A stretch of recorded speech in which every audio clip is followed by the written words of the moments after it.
Thank you so much for watching. Thank you. Have you subscribed? Yes, you. Have you subscribed? You. Yeah, before you go, click. It's free. Click. Just that's it.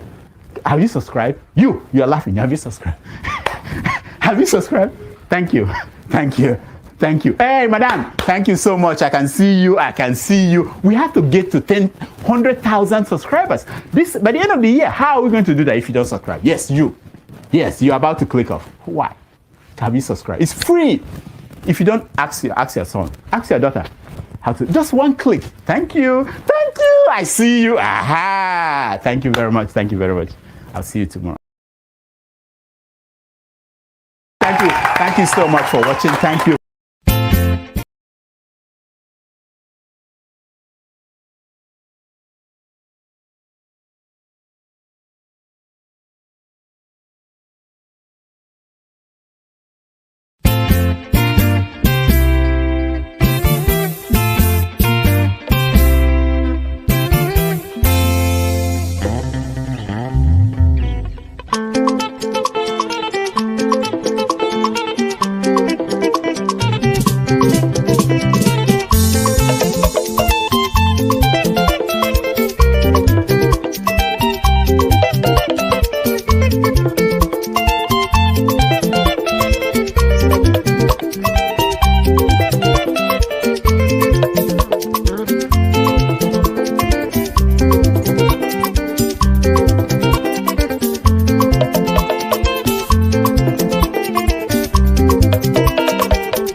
Yeah, nothing.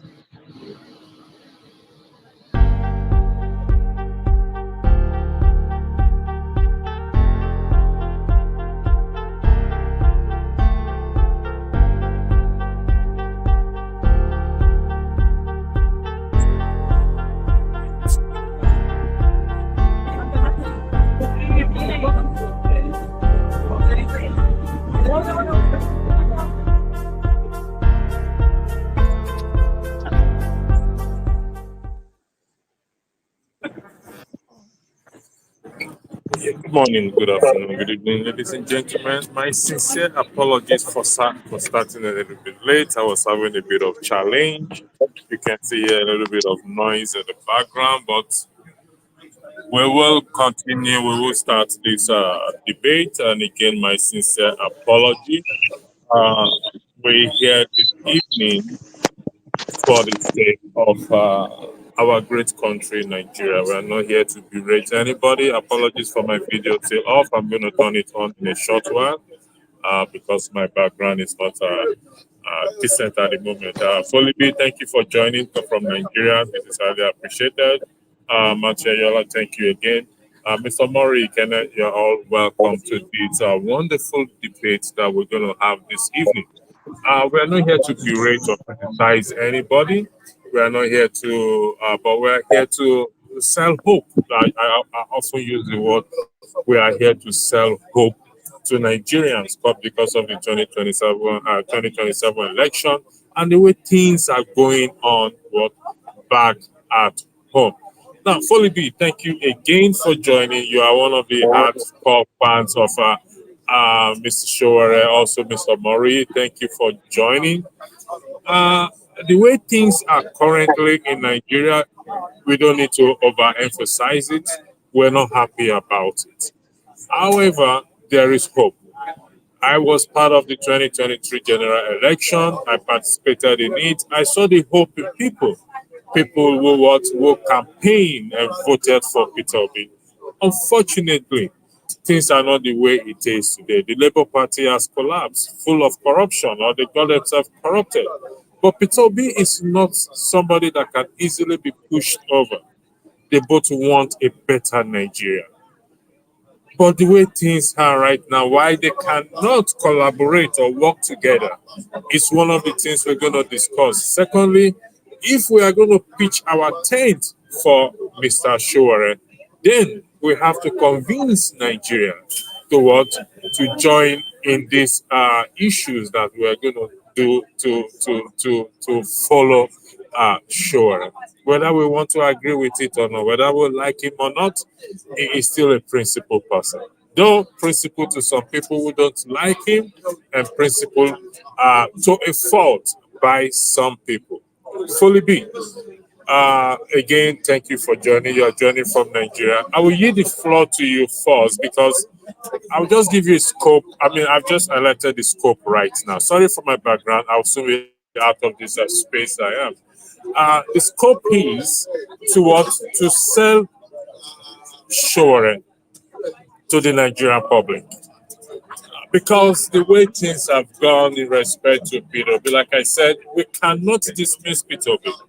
Anywhere he goes, he will go with his crowd.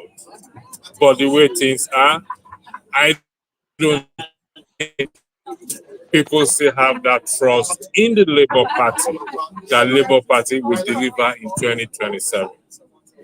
Recently, I came across a post where it is claimed Buhari borrowed millions of naira using Nigerian oil as a collateral. Now, this is a burden that our children's children will have to pay. So, Folibi, I yield the floor to you first. I start with you because you are joining from Nigeria. I think Mr.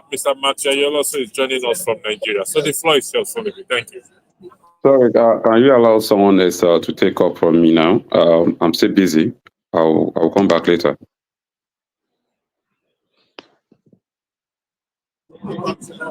Come again? I'm still doing something right now. Can you give another person a chance to speak? I'll come back later. Thank you. I will go to Mr. Ayola. Mr. Matthew Ayola, thank you for joining us. I believe we are joining us from Nigeria. Do you mind introducing yourself, please, and just give us a brief history of the floor is for you to speak. Thank you. Good evening, sir. How are you? Okay. I think we're having challenges, Mr. Matthew Ayola. Can you hear Good me? evening. Yes, loud Yes, and I clear. can hear you. Oh, Yeah, can okay, Ayola Mr. Matthew. mute? Mr. Yeah, Matthew, thank the you for noise, joining us. Hold on one the second. noise is really, Let me yeah, go to interfering. Mr. Matthew. Hello. Hello. Good evening.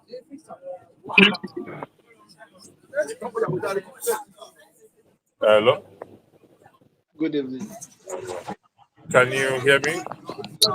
Yeah, I can hear you. Please go ahead. I'm listening.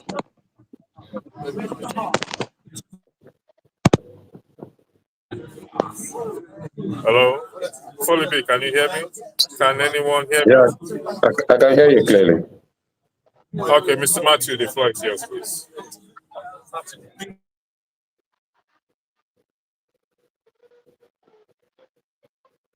Mr. Matthew, we can't hear you.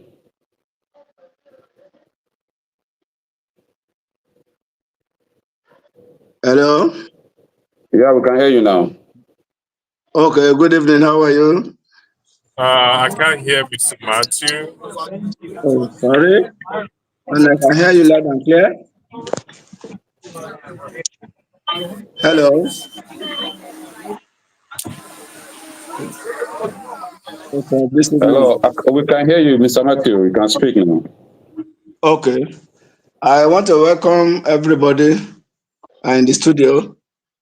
Since our principal, Mayade Sowore, will be contesting for the 2027 presidential race, we are solidly behind him, and we want to pitch our tent with him and to tell the whole world, at least Nigeria as a whole, that the man that is our principal is ready for the position come year 2027.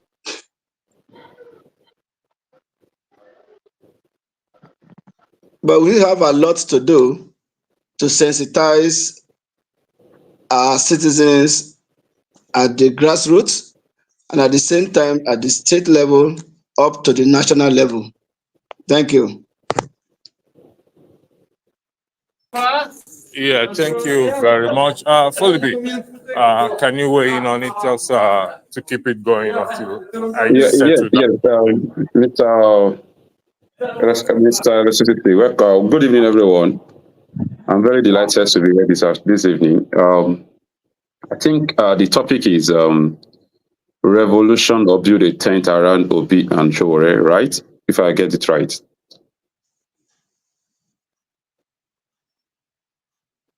Hello, can you hear me? Yes, we can hear you. I think the topic is building a revolution or building a tent around Sowore and Peter Obi, right? Something like that. A All revolution right. or a rebuild. All right.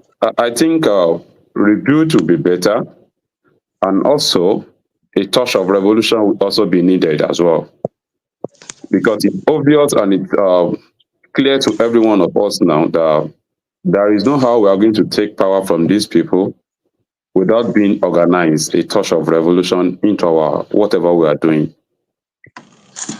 And this is what our principal, Omoyele Sowore, has seen before now.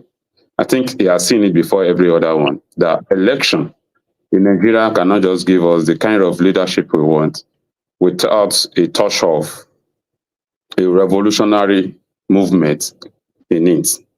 And unfortunately for us, 2023, we almost get it right. But then we made a mistake by allowing someone who doesn't know what revolution is to lead a revolutionary movement like us. It's a pity that Nigerians actually miscalculate in 2023.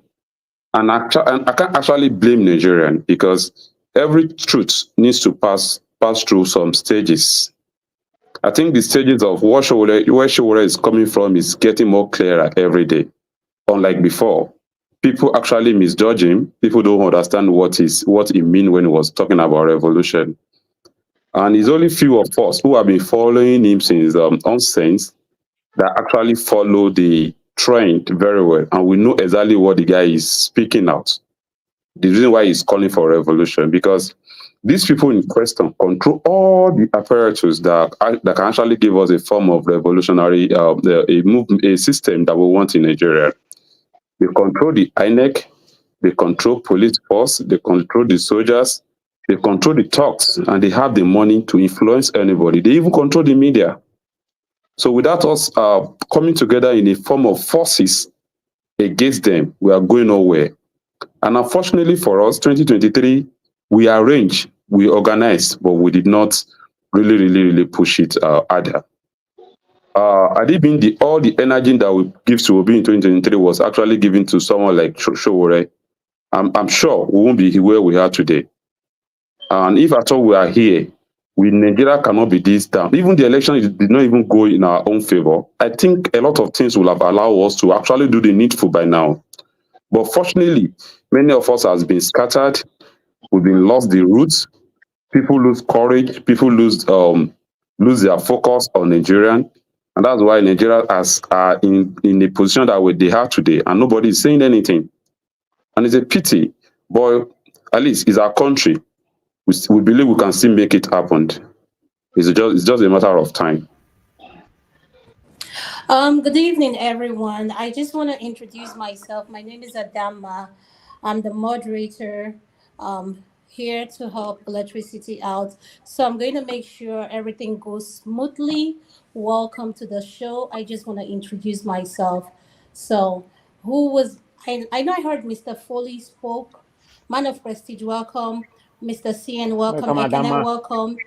So, Mr. Matthews, welcome as well. So, who is the next person to speak after Foley, so I know how to move everything around? I think I am. You are?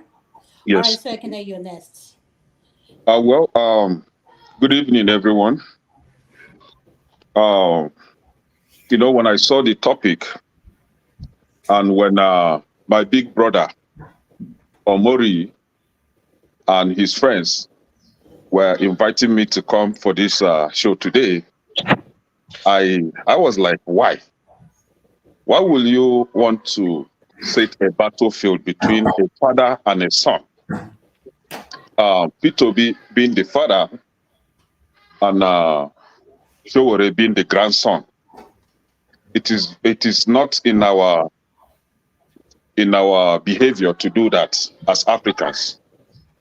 If you want to set a battlefield, you should set battlefield for children and for adults separately. When you want to set this type of battlefield, should be between Peter Obi and the likes of Atiku or Tinubu. Then maybe Sowore. Kwankwaso is a senior brother, so I don't think he's even close to Sowore, because somebody that has recorded 14,000 votes, you now want to come and set a stage between him and somebody that recorded over 6 million votes. That is somehow. But again, because we are known not to chicken out from fights, so I had to respond to this invitation, and this is the reason. Why not Sowore? Simple, very simple, because Sowore has no demonstrable reasons or evidence showing that he has ever held any public office. He has never been a civil servant. He has never been a public servant. He has never even served in a private sector. This Sowore, not trying to kind of talk down on him, but he is, I think he's an online Sahara Report CEO, right? Online. This is the only thing that he can show, as on his resume. And to hand over a country as complex as Nigeria to a rocky president is a big risk. I don't think that even you, that you here trying to Mr. Akene, please. I don't, Mr. Akene, please. Mr. Akene. Mr. Akene. My brother, let me finish. Mr. That Akene. even you will want him to be the president. Please, Because we don't want to go from frying pan. We don't want to go from frying pan into the fire. We are already in the frying pan, and the heat is too much. We want somebody that will provide some kind of fresh air and fresh bread for the nation. Like I said, I'm not here to talk down on Sowore. He's a son. He's growing. God's willing, he will get there. But let him not to be faster than his shadow. I don't have anything against him. I will vote for him when it's the right time. But I don't think this is the right time for him. Thank you. All right. Chris, okay, can I say something before anyone speaks? Once a panelist is speaking, you may not agree with what they're saying. Please, can we allow them to finish whatever they're saying? Then you can interrupt with their question, whatever pushback you want to give them. So, but let's allow them to speak, please. Thank you. Go ahead, Mr. Moyori. Yeah, moderator, all right, thank you very much. Please, yes, I came to the show early, but I had issue with my network. Please, can we just today do away with partisanship, sentiment, our emotion, tribal, religious, and the other frivolous, things that have not really helped us? Please, I'm begging everybody. See, I'm here today not to play politics between who is better, between Sowore and Peter Obi. I'm just trying to send the template. If that's the purpose for which we are here, I'm not part of this. I won't be part of this discussion. Please, I'm begging everybody. Let's drop our, our battle of arrogance, our battle of superiority and better than the other one, so that we can have a meaningful discussion for once. Please, let's not play PC, PDP, Labour politics here. Please, I'm begging everybody. So please, we need.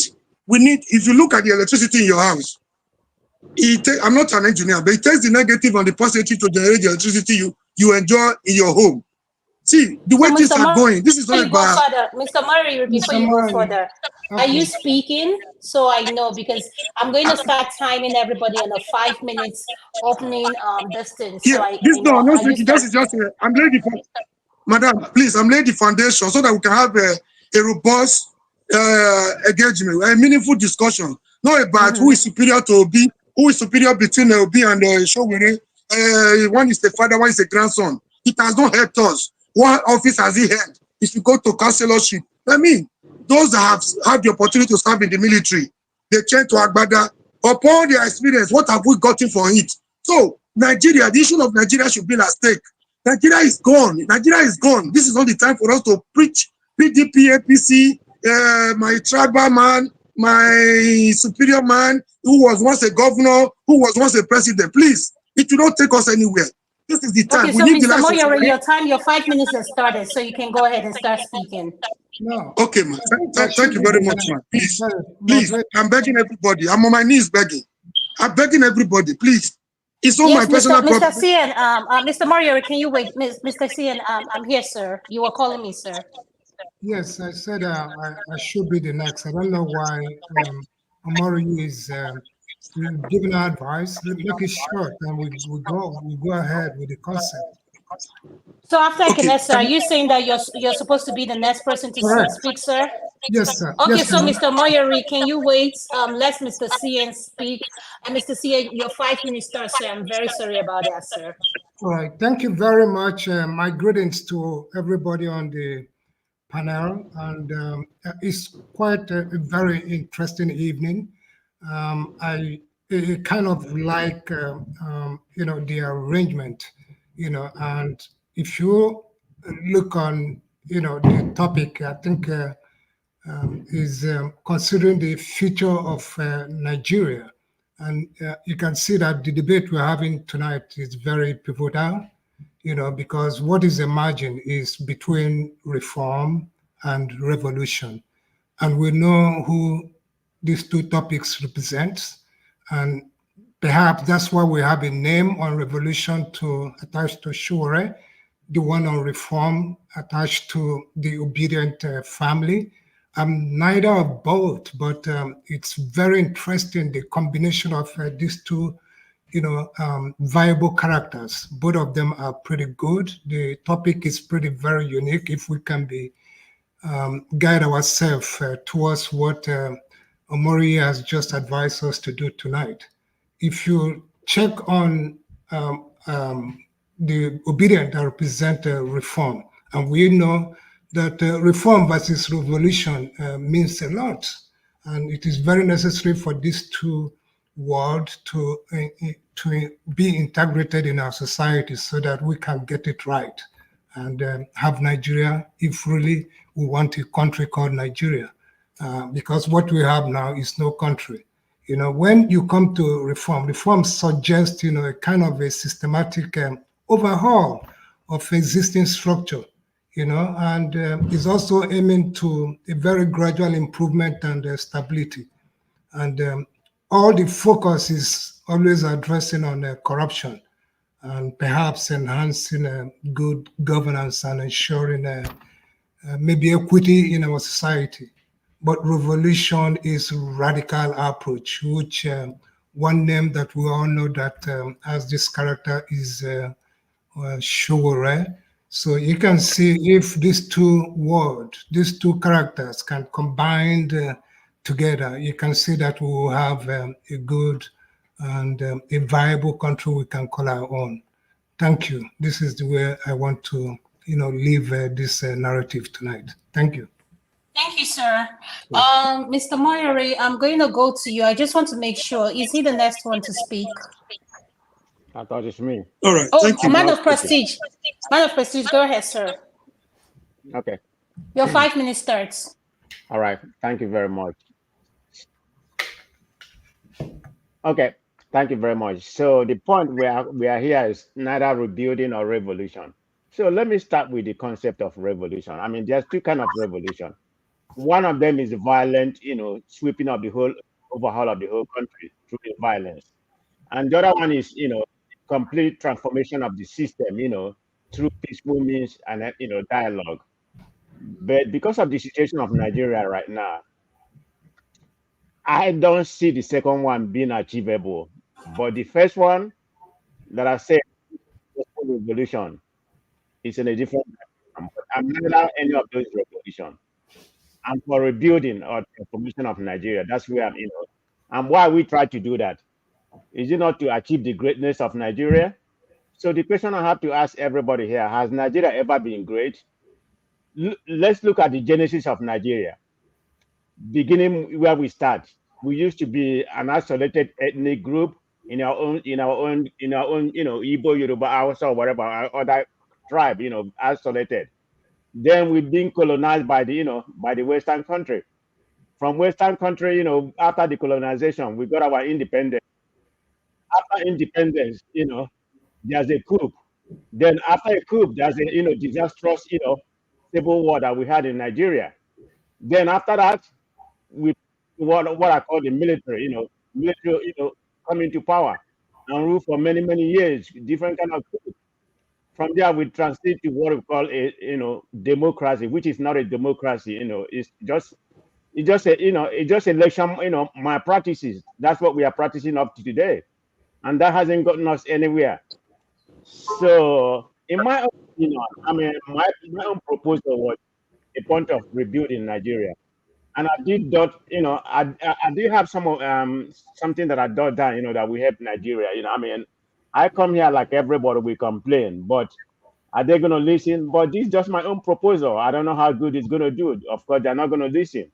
To begin with, in my rebuilding analysis, I'm saying there has to be some political, stability and government, any kind of government, in order for that country to, for that country to go anywhere. What am I trying to say?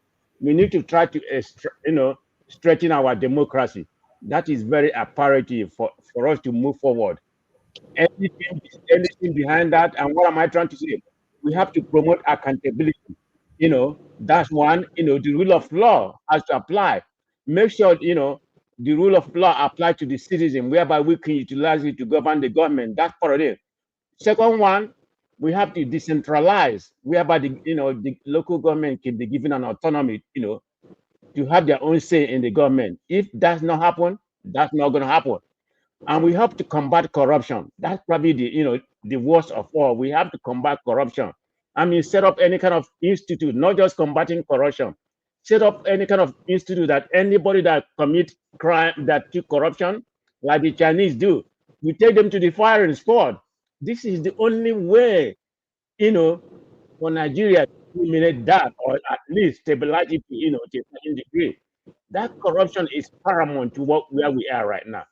We can't do anything. You don't know what's going on in Nigeria right now by Bobrisky or whatever.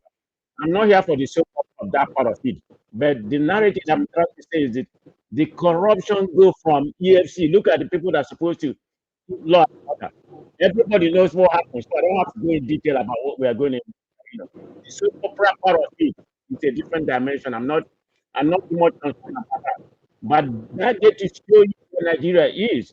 The corruption part of it. Yahya Bello was there. He was declared wanted, and he was there last week or earlier this week. He was there for 2 hours. He wasn't arrested. He was let go because they said the governor has immunity. In the country, there's no way the country can function with that. So the rule of law has to apply. Then, and I said combat corruption. That we have to have some economic development. I mean, diversify the economy. Certain kind of education has to be beginning from primary school, secondary school, tertiary institution. That area has to revolutionize. And my fourth point I have to say, there has to be a national dialogue. Like the president we have right now, you have to no way people agitating the Igbo, the Yoruba, or whatever. Without You having have a 50 national seconds. dialogue. So what is the problem with you? Let's come together and be one Nigeria. Without that national dialogue, all this tribalism, we are not going anywhere. We are not having any purpose for that country. There's no nationalism. Look at the Americans here. People love the nationalism is very important. We don't have to. We are not patriotic people. The mindset of that, Nigeria is so bad that we can't go anywhere. I mean, we all can stay here and come cry every day. We're still going to be where we are. Thank you. So we're not making inroad in terms of trying to develop that country. So my own proposal, is to kind of anyway try to rebuild it and start from scratch. What are some of the points that I just enumerated? I have so many points, but I don't have that much time to go into detail. Maybe the second round I can go into detail. Thank you. Mr. Moiri, you're next. And I just want to say something for those in the comment section that want to join the conversation. Please click the link below and you can come in. Just make sure you have your camera turned on so I can bring you in. Thank you. Mr. Moiri, you're next. Thank you, sir. 5 minutes. Thank you once again. My greetings to all the panelists and our viewers across the globe. We do not take your time for granted. Without you, we won't be here. To be tantamount to insanity, if we talk to ourselves and nobody is listening, you are our esteemed audience. So we crave your indulgence to bear with us and as we go on. Like I said before, please, I want to make an appeal to everybody. This is a very good topic, a very sensitive one at that. And for us to get the best out of this discussion, we have to drop whatever we're coming from, whether you are PDP, APC member, I mean, it's your right. I cannot deprive you of that. In an engagement like this, things that, that will bring acrimony, things that will bring unnecessary argument, things that will, want to bring one person down, or want to promote one person at the detriment of the other, I think should be getting seen so that let's drop whatever sentiment we have against anybody for today, for once, so that we can begin to reach, some compromise, some agreement on what we want and how we want to achieve it. It might not be possible overnight, but we can start from somewhere. Instead of building dams all over, quarreling about, we are politically conscious. A lot of people are conscious of what we want. A lot of people know what the problems are. But when it comes to solution, we find it difficult to form a formidable front, against our oppressors. And we are victims of the system that is not working. Please, once again, I apologize to everybody. I appeal to everybody. See, I must have offended you in the past. You just come here with the mindset that, oh, he is for Obi, he is for Sowore. Today we are going to attack them. No. That mindset is not going to work. We should be thinking of the way forward right now. Talking about Sowore, the revolutionary-minded person, talking about Obi, they are all our brothers, they are all our sons, they are all our leaders in one way or the other, no matter where we see them. None of them is perfect. Just like every one of us here, we're not perfect.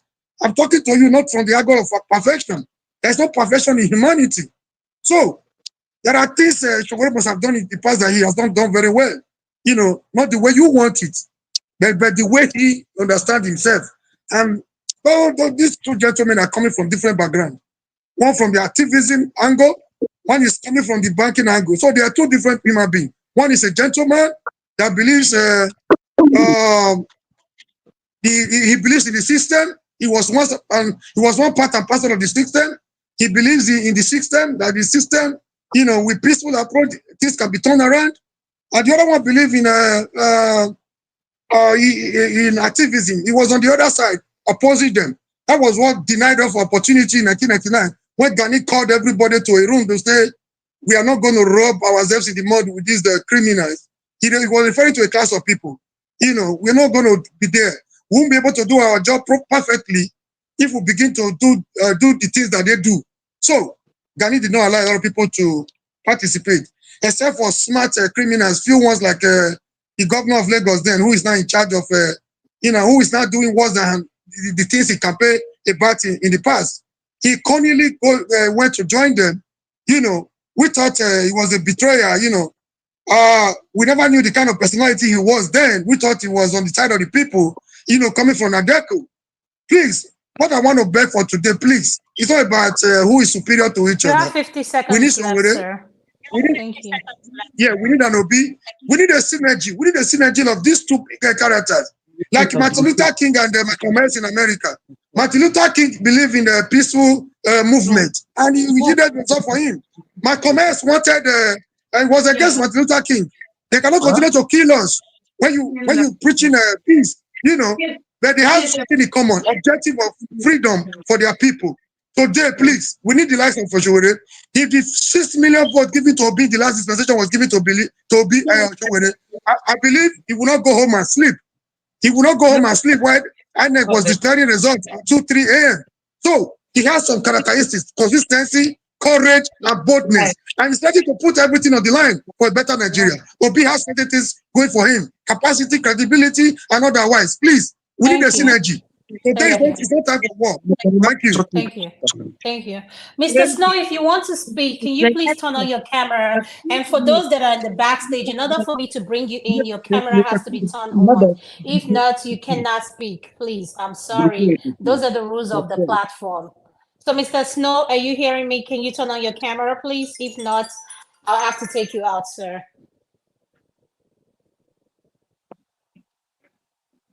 Sir, can you hear me? Mr. Nonso, welcome to the program. You're next, sir. 5 minutes, sir. Thank you. Okay. Can you hear me? Yes, we can hear you. Okay. Good evening, everybody. I'm calling from the UK. So, regarding the topic of the day, I don't have anything against Sowore. And I supported Obi because I've seen what he can do. I'm from Anambra State. Obi might look quiet, might look, very diligent in doing his own thing. But Obi is a very tough man. Obi single-handedly rescued Anambra State from the hands of cabal. Anambra State was a state where a governor was kidnapped, Ngige, was kidnapped by PDP cabal. Anambra State was messed up by cabal in Anambra State. Obi rescued Anambra State diligently and brought Anambra State back to what it is today. So it's not about fight. Like Ekene said, Sowore has no resume to show me that he has already done it before. There's a difference between activism and leadership. Okay? Obi has shown leadership both in private sector and in public sector.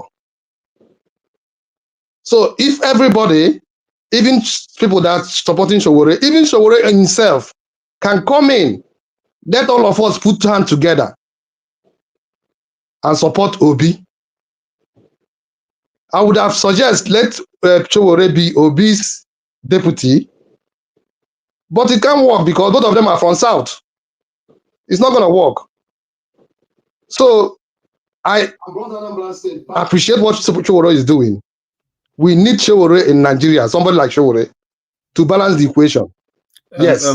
So sorry, But, Mr. Nuzo, I'm sorry to cut you short. Please, sit up properly, please. Please sit up properly, please. Like you're lying down. I'm lying down, bro. I'm already in bed. Yeah, No, you have no to problem. sit Sorry, up. it's part of the Yes, sit you up have properly, to sit please. up. Yes. You have to sit up properly, please. Thank you, Mr. Lokopi, for that correction. Thank you, sir. Welcome to the Can show, you guys Mr. Lokopi. Yes, we can Can see you guys you. see me? Can you guys see me well now? No, Is it okay we now? can see you. Yeah, We can see you it's all better this now. while, but just need you to sit up properly, please. It's the rule of Okay, the house. okay. Please. It's the rule of the house. Okay, sorry, I didn't know. This is my first time of joining the house.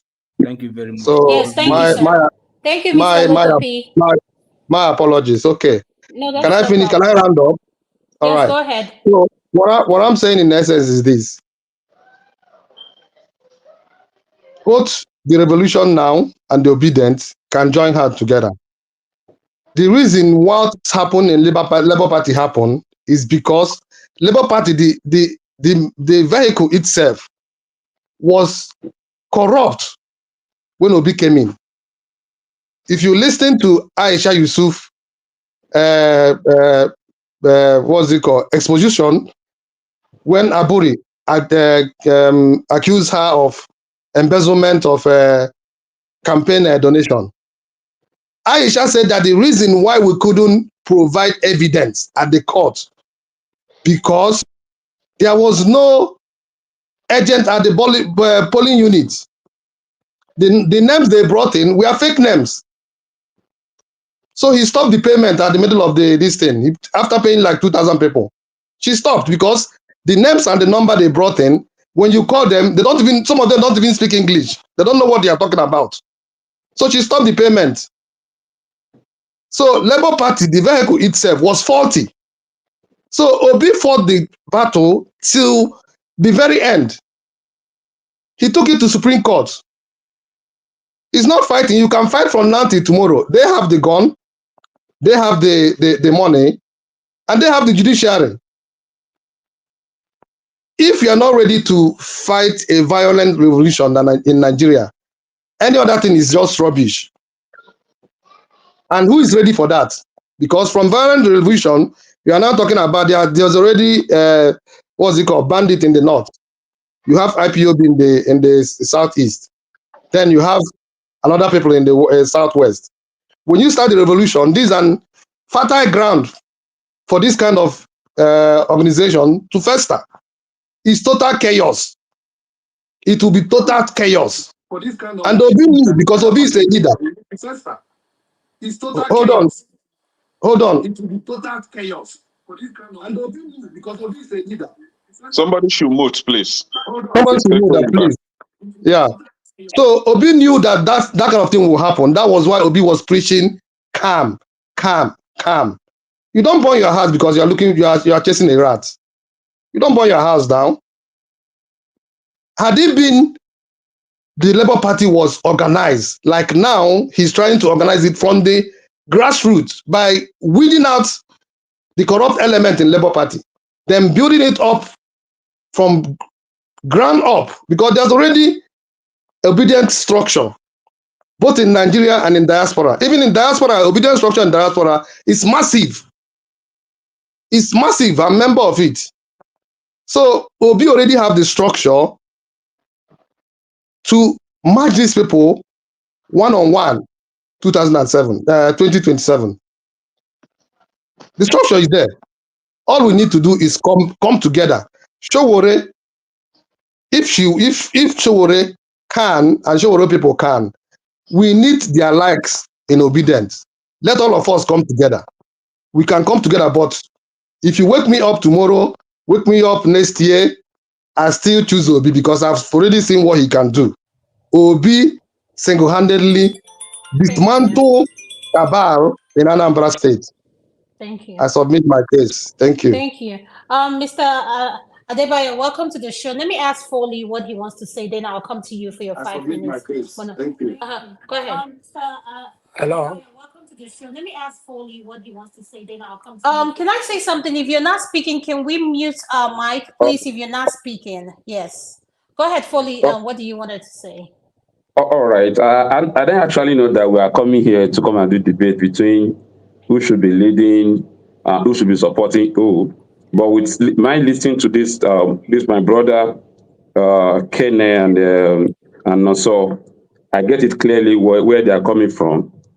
I don't know why people always ask Sowore to join Obi and not them checking the antecedent of what we have on ground. I think what we have now is how to take the government first from these people. And if you are talking about these people you are talking about, you cannot talk about Atiku, Tinubu, Kwankwaso, all of them without mentioning Obi. So you, for supporting Obi, you are still in the system. So if you are talking about even the what's it called, the restructuring you are talking about, for you to make it happen, you need a new body that can actually make it happen.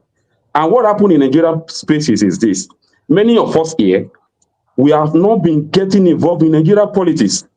We've allowed the mediocres among us to take over this space for so long. And for us to take over this system, we have to organize ourselves. Fresh people with fresh idea that know what exactly what we want. Like what Naso said here. He said Labour Party was corrupt.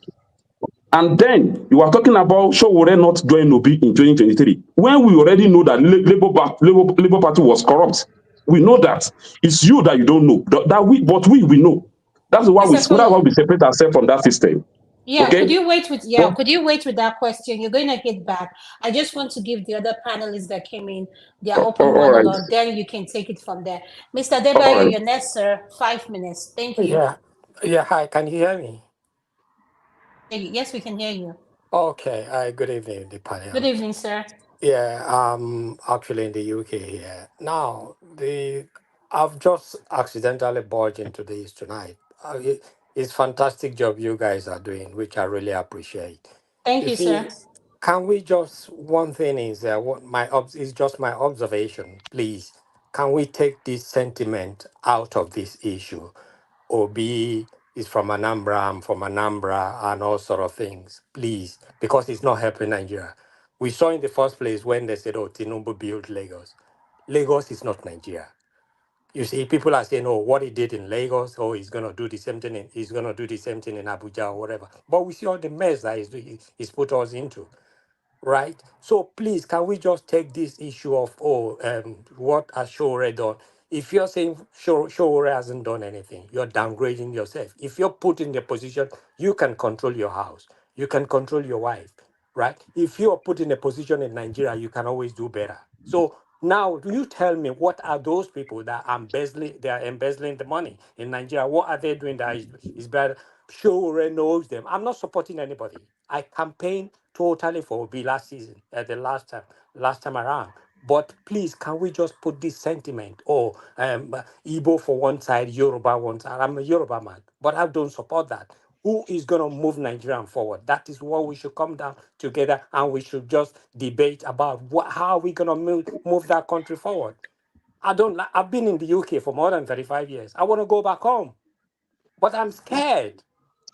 You see, I have lots of business and everything back in Nigeria, but when you're looking at it, every month I load container back to Nigeria, but I can't bring the fund back to UK because if you sell something, right? The minute you said it, you're looking at how much is the exchange rate. You can't bring the money back. Everything goes on the exchange rate. Is that how we're going to continue? No. So please, I yield the floor to any other person, but can we just put this sentiment of, okay, Yoruba, Hausa, Igbo, and what have you, can we just put it one side? Because it's not helping anybody at all. That is Thank it. you, Mr. Debayo. Thank you Thank so you, Mr. much. Thank you, Debayo. Do you mind Thank you, putting on Mr. a shirt? Debayo. Do you mind putting on a shirt? Yes. If you're on a live, you have to be. Yes. I'm sorry, sir. Ovia, welcome to the show. Your 5 minutes. Thank you. I greet everybody. Sorry, I need a little bit of understanding. What I mean, are we talking about their style of leadership, or because I don't understand, or we are factoring the Who Nigerian can people? best govern us for 2027? And what are the policies you like about whoever you're pushing for 2027? I mean, I don't know. I mean, I don't see any different. I don't see any different. They all want part. They all want to be president. So they all just have one ambition. That's one thing they have in common. So they just have different style. How do they do it? So they are all hand on betting, working in the same structure, in the same system. So I don't see any difference between the two people and the ones that we didn't put on the table. The Tunubus, the Composos, the Articles, they're all the same. So and I find it very, I don't know. Anytime I hear people, they we're having this kind of conversation. Would they bring Martin Luther King? Would they bring Malcolm X, Gandhi? Like those people never sought to become, say they won't become president of any nation. They just embedded the problem of the people. The difference between them and the millions of their followers is that they can articulate everybody's problem better. They want change that will affect them there and the millions of people. None of them want to be president, want power. Now the people say, okay, yes, lead us. So when we are having this kind of conversation and with the big figures like that, I mean, it's just that's why I'm kind of confused that what's the conversation about? The Gandhis of today, we end up becoming they never no that's not how the whole thing starts. So that's why I asked, because I needed context, because these people they just want power. They come every 4 years to mobilize the people. What's the difference? So nothing will happen if they enter power, because power in any given society not for the rich. Too poor to say now this person go govern. No, waiting. They are coming to power to manage and distribute those words within this elite circle. That's why we know they see them up circle. They come sit down with the people, educate the people, empower the people. English is our number one, now the official language. Now only 60 million Nigerians speak English. Where are the other people? They are left behind. Nobody cares. For the past how many years where war did northern Nigeria, millions of children have been displaced. If anybody that's where then they so that means they are forgetting about them. You think they won't govern. Who you want govern? They are coming to govern the elite. They are only talking to the elite. Say, I will do better. My style is better. But if you look at their character, say, oh, this one is prudent. This one, I mean, that's not who cares about. That's not what Nigeria cares about at this point. That's why I followed the 2023 election the way I followed it to learn it, to learn a lot of things and to conclude some of my theories. So there's no difference between these two people. Anybody we know now is still they will maintain the structure. Anybody who want to destroy the structure, you have to go and recruit millions of soldiers. And those millions of soldiers, they are in the villages. They don't speak English. They don't even understand what goes on. The conversation we are having, maybe not just with too many for Nigeria, where they understand the way we talk. Maybe not 20 million people. I'm talking about not just internet, TV, all those. That's it. So just factor in, we are 200 million people. So when you are asking me who go do better, not the same. There's no, if you really want change, show me your soldiers. If nobody can concentrate 10 million people in Nigeria, then you are not for the people.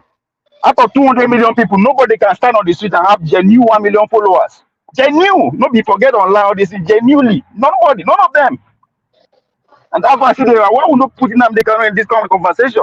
Because he's the only one that doesn't actually want to be president, but I actually consulting people whether I disagree with him or not. So there's no difference between these two people, or with So Tinubu, are with you saying Kumpuso. Ovi, are you saying that Sowore and Obi are the same thing? Yeah, yes, they want to be president. Anybody that comes and want to be president of any country is gone. It's gone. Especially the way Nigeria, the poverty and the kind of literacy that is going in Nigeria. You want to be president. What have you done for the people? As I said, none of them have genuine 1 million followers. There's a reason. There's a reason. So if you're asking me, then there's no difference. They all want power. Now, if you want power, of course, you have to develop your own style. So I don't care. There's no style. However, the balloon style, we will kind of enter there. Obi try to maintain 50 calm, quiet, seconds left. collectively. Thank you. Show what they call me grand. Everybody gets his own style to want to be president. So they are the same. I sit down the same line. Thank you. So Thank I'm you. sorry. Thank Mr. you. Jagun, welcome to the show. We're talking about Sowore and Obi, and this is a 5 minutes open monologue. So what is yours, sir? Your turn is next before I go to Foley and we'll go and start having the real, what makes them different. Go ahead. Okay, thank you. And I salute everybody. We're here again in this quandary. These things are difficult, but they're easy. I don't necessarily agree with obvious points that if you want to be president, then you are all the same. I don't understand what that means. People have different characters, personalities, and policy. And I believe, without being the greatest supporter of Sowore, but I do like his stance, and I believe that he speaks some levels of truism to our state of play in Nigeria. And I also believe that revolution and the terms that he uses are real, and they need to be taken on board as being real. When you listen to Nigerian politicians in the main, mostly they're not saying anything. They're just talking shit all the time. And I don't believe that Sowore is part of the shit talking factory that is commiserate with Nigeria. Now, Sowore, it's a real big shame that he hasn't been able to gather a serious following. And I don't necessarily know why that is. I myself, when I look at him, I don't see him as a statesman. Neither do I necessarily see him as an incumbent or a forward, a new leader in Nigeria by way of presidential leader. I don't see him that way for some reason. But I stand on a lot of what he speaks about. It speaks to my reality in terms of the view that I have of the play in Nigeria, the political play in Nigeria. The upheaval he speaks to me is what we need. Or on the other hand, I see him as a reformist. He doesn't want revolution. He wants to reform the way government is in Nigeria. And these are the major differences. One is revolution, the other is reformation. Now, I think reformation is a far more difficult and cumbersome route to where it is that we need to be as a nation.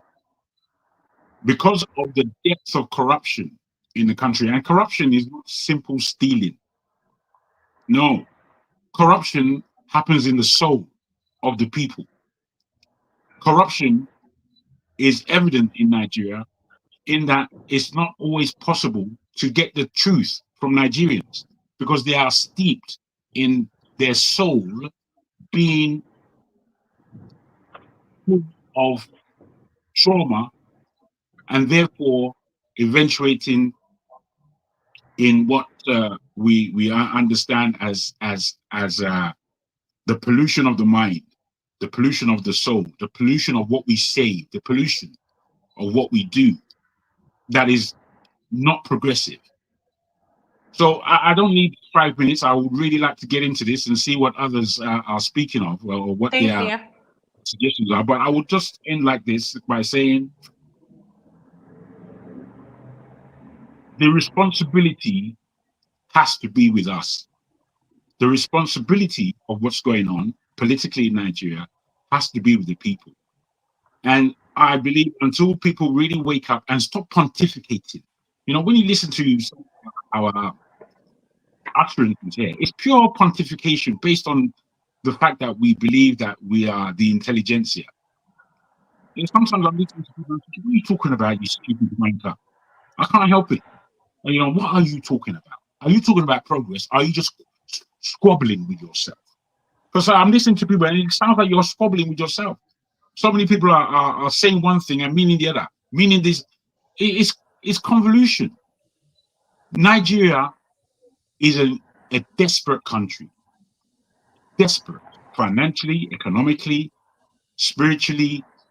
50 anything you seconds want. left. Yeah. Anything you want. Thank you. Thank I'll you. just end it there and see what people say. Yes. Dr. P, you're welcome to the platform. Mr. T, I see you on the backstage. If you're driving, I cannot bring you in. That's the rule of the platform. So if you want to park, then I'll bring you in. Dr. P, welcome your 5 minutes monologue. Then we can go into the main debates. Go ahead, sir. All right. Good evening, everyone. I've been watching the show, but never really come in. So today's my first time. So I don't really know what the topic is, but it seems to be supporters of Obi versus Showore's model. Um, for presidency, basically, it's leadership. Okay, I don't really see Showore as a leader for what we are looking for and where we want to go to. All right. I like him as a person. I support what he's doing. I've donated to his campaign when he ran the last time. I've donated to Peter Obi's campaign as well. But ultimately, I don't see any basis for comparison. I have always listened to Sowore's interviews, and he doesn't miss the opportunity to hit Peter Obi. He will always look for either the journalists are bringing it in or he is finding a way to go in, but he must dig on. He doesn't really show leadership, controlling people, and he's an activist and he's doing an excellent job, when it comes to that. It's just like Aisha, what's her name again? The other lady, that follows Aisha Yusuf. Aisha Yusufu, she's also doing her thing, but no matter there is no extent she will get to, I will start thinking, okay, she will be a good. I don't think. I mean, she will be a better president than Buhari or better president than Tinubu, definitely. But what we are looking for, I don't see her there. Same thing with Sowore. Sowore doesn't, to me, have what it takes to lead Nigeria. Nigerians always have this thing about, who is soft and who is strong. They consider strength, I don't know how much braggadocious you are and how much you push yourself and you're in the, how do I put it now, in front of a moving train, then that makes you strong. That's how they got Buhari in there. Okay? That's how they got Tinubu there. They will have this belief, which is, I don't know, it's crazy. They think that you have to, talk a certain kind of way, behave a certain kind of way for you to be able to get there. Peter Obi, when he was governor, he did very well. All the indices, all the score cards, whatever how do I put that stick you will use to judge a good leader. He met all of them. Since he left what we call politics, not politics, since he left the governorship stuff, he has not collected a dime from the government. What else are you looking for in a leader? In the business sector, he led very well. In the banking sector, he led very well. In politics, he did very well. So he doesn't need to be in front of protests for you to say, okay, now he can now be president. He has actually proved it. He's the only person I've seen in Nigeria's politics that has ever said, go and verify.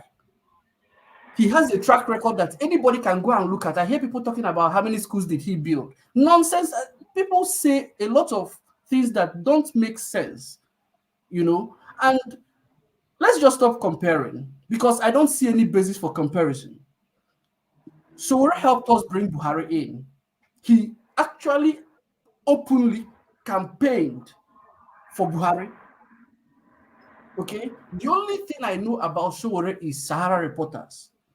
Sahara Reporters hasn't really transformed from an online news, whatever, and maybe gone to TV or gone to something else. He's an excellent guy in what he's doing, but please, let's just stop it. I see people coming here and say, we can't do this, and then there is always this tribal, people are still going through tribal lines and say, there is no comparison, okay, to compare between Obi and, if Sowore wants to join Peter Obi, that's fine. If he doesn't want to, that's fine. And obedience shouldn't be making it look like they need Sowore. Sowore has run 2 presidential elections, and I don't think he's gotten up to 50,000 votes altogether, put together in the 2 elections. So he is not, Peter Obi doesn't need Sowore. Sowore needs Peter Obi. So let's just get that clear. Peter Obi has not run any 50 seconds left, sir. Okay. Peter Obi's campaign was issue-based. I've listened to all Peter Obi's interviews. They have always been issue-based. He has never really mentioned Sowore, talk less of talking bad or bringing him down.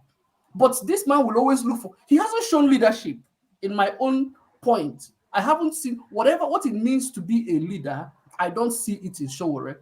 That is not leading a protest, is not being a leader. Being going to prison and coming down to be part of the protest, that is not what leadership is. Leadership is knowing when to talk. Leadership is knowing how to, when to talk and where to talk. Leadership is people are insulting you and you don't have to talk back. Thank you, and sir. I have not seen that in finance, in economy, in security. When he was when he, because I had to go and read up about Peter Obi. Before he came there, they bombed the government house. I don't know any other state their government house was bombed. Anambra, I'm not from Anambra State. Anambra State has one of the richest people, men in Nigeria or in Africa. They have the governor was about. Yeah, but he was able to subdue all of them. So you guys should have a totally different orientation on what strength is. Thank you. Okay, strength has to go with wisdom. We'll have time for you to explain further. Thank you. So, Foley, thank you so much. Yeah, thank you. If you're not speaking, could you please mute Foley? You're next. Now we're going to go into what makes your candidate, whoever you support, what makes them the man of your choice. So now we're open to talking about, please, let's be respectful and allow each other to finish. Then we'll go to Ekene. So Foley, go ahead. All right, my sister. Good evening, good morning, good afternoon, everyone. I don't know where everybody is calling from, but let me just answer this, my brother, Dr. P. Right?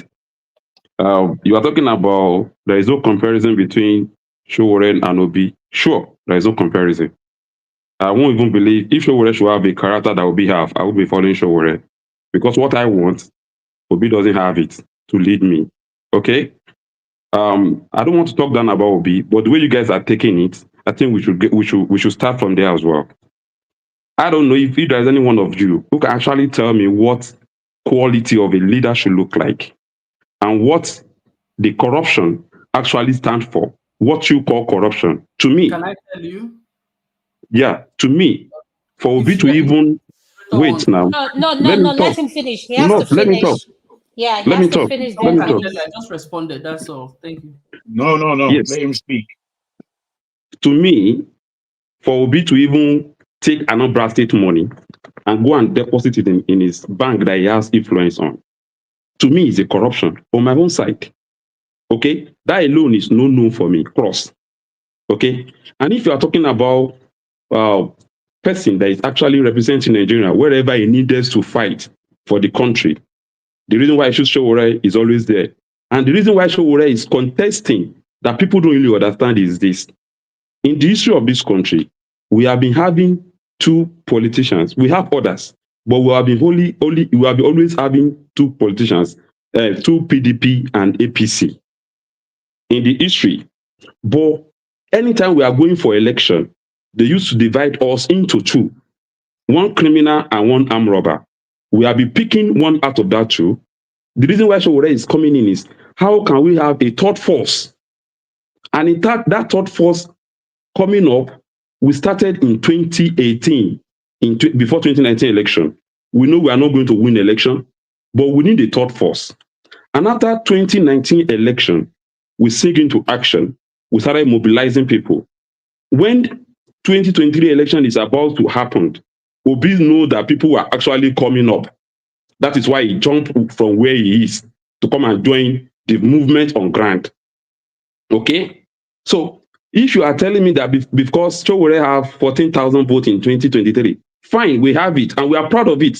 And we know people that voted for Sowore in 2019, 2023. We know ourselves. We can move mountain with that number. Okay? So nobody should come here and tell me, you that you have 6 million votes, what do you do with it? Wastage. I won't lie to you. If we have 1 million votes in 2023, we will not be here. We will not be mess we have today. Because the person leading you as a revolutionary, all of you are revolutionalists, but the person leading you is not a revolutionalist. And the earlier we all get this fact about ourselves, Obi is the only one man standing for the oppressors. Okay? If any one of you believe Obi will give you, the worst oppressors can do is to throw Obi at you and you pick it as a leader. And later they still continue whatever they have been doing to you. So Obi is the next option for you to sell to you, to buy. And that has been happening in the issue of any revolutionalist. Okay? Go and trace even the religion we are all talking about today. The Christianity is supposed to be a pure Christian. But when people in power know that Jesus Christ is taking over from the system, they align with the system. They give you Christian, but not pure Christian that you are expecting. The same thing when we are fighting for democracy. All of us were thinking that we are having democracy. These people we are pursuing, they are the ones that present Obasanjo. And 2014, after 16 years of PDP, when we are all talking about how are we going to get the good leader again, how to organize ourselves again, these people, they still rally around and produce your Buhari, okay, which is where we are today. And somebody mentioned that Sowore has been working for Tinubu, for Buhari. Please, this illustration should be taken out of you people. Go and listen to Sowore very well. There are videos that speak about it, that Sowore actually won Nigeria not to vote for Buhari in 2019. So that apart. But the reason why I'm here to support Sowore is this. Now, if we are to check Nigeria's space very well and to check ourselves very well, we need a movement, not even a political party, a movement that can actually give us a kind of thought force, the genuine thought force, not the same system. We need a genuine thought force that can actually organize a sourcing movement that can produce a president within our circle. 50 seconds left. Yeah. Yeah, within our circle. Okay, so unless we all go back to our drawing board and see how are we going to come together, because all of us here, we are just a victim. The people affecting our system are still there, using Obi or as using themselves as their colleagues. They're all colleagues. Me and you are the victim here. We are supposed to talking about how are we going to come together to form a formidable team to send these people packing. Thank you. Thank you. Thank you. Ekene, you're next. Could you please unmute? Your 5 minutes starts. Yeah, thank you. Ekene is not here. Yeah, I'm here. Okay, you're back. Okay, done there. Okay. Yes, I will want us to really be honest to ourselves. When Mr. Matthew Ayola made his own speech, he called for support for Sowore and also encouraged sensitization of Nigerian citizens to see light in Sowore. he did not criticize Peter Obi. When Foley made his own speech, the opening speech, he said that Nigerians miscalculated by supporting Peter Obi instead of Sowore. When Mr. Omorigi, the one that was calling for ceasefire, made his own speech, he again compared Peter Obi to Sowore by saying that Peter Obi, while Peter Obi is with the system, Sowore was fighting the system. Now, how dare you now come back to tell me not to criticize Sowore? That is not possible. So if you're not ready for this debate, you better go get ready, because I am ready for this debate. There's no way you can support a candidate without telling us why your candidate is better than mine. That is just the pure truth. Now, the fact remains that Sowore consistently has rejected a call to merge with Peter Obi. So if they not come here to tell us, let's join hands, let's come together and support one party. Which one party? Daddy. If you really, yeah, thank you. Oh, it smells good, good. So now, if you really, you're honest, if you really want Nigeria to move forward, if you really need a kind of a spirit of brotherhood in that country, I think it is for you to support a good candidate from Southeast, a good candidate from Southeast, of which Peter Obi has demonstrated that he is a capable candidate, a leader that will move the country forward. Not because I'm from Anambra, but I will tell you this. Even if I'm from Ekiti State, and I've seen what Peter Obi did in Anambra State, I for sure will support Peter Obi. And Peter Obi has demonstrated that he is a good leader. He's a leader to trust with the education of that country. He demonstrated that in Anambra State, taking Anambra State from position 27 to the first position in terms of WAEC and NICO. Peter Obi also revived the economy of Anambra State by growing the GDP of Anambra State up to 40% within 2 years. Peter Obi, we all know, he's a candidate of no wastage. He was able to manage the resources of Anambra State and save a lot of money. I overheard Foley saying that Peter Obi saved money, Anambra State money, in Fidelity Bank, where he has a stake. You are half or quarter telling the truth. I want you to be honest and tell us the full truth. Fidelity Bank wasn't the only bank that Peter Obi saved money. We have Diamond Bank.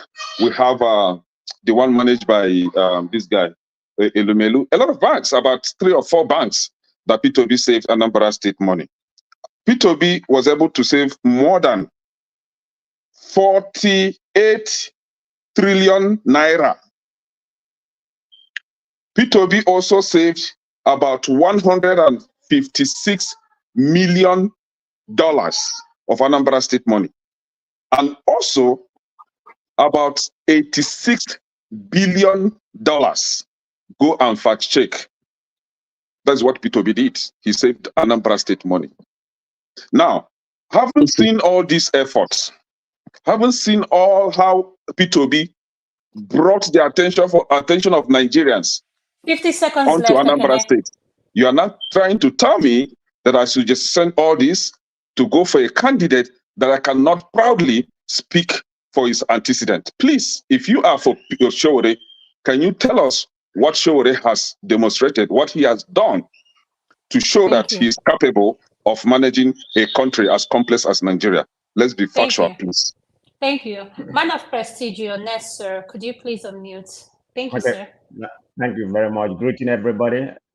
I think I misunderstood the conversation we having here, because when I first came in, I was just making a general, narrative in reference to revolution and rebuilding of Nigeria, which one is more palatable to Nigeria. But now that I have understood that it was a debate about Sowore and Obi, which one will be better for Nigeria. Okay. But before I do that, people shouldn't be faulting Foley. Foley is an Sowore supporter. So he has, he has a right, to come from that angle, like a Kennedy should be supporter. So, I mean, we're all partisan. So let's be very straight about that. So let me start from somewhere. We're talking about which of them would be an idea for that country. There has been all this perception that Sowore is a revolutionalist.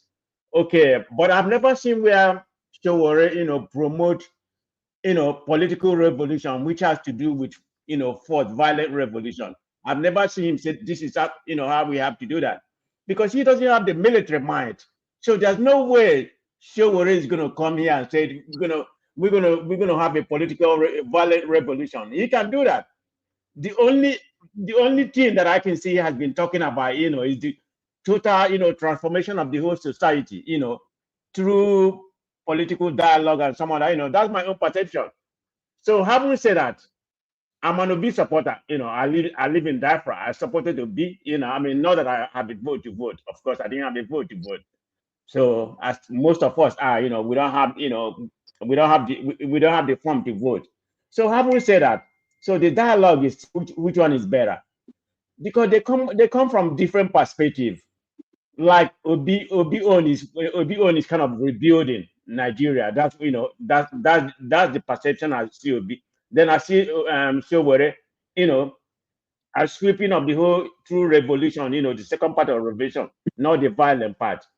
But Nigeria is a very difficult country. That's what somebody, we need to come here and understand. Everybody here has been talking about Obi antecedent when he was in Anambra.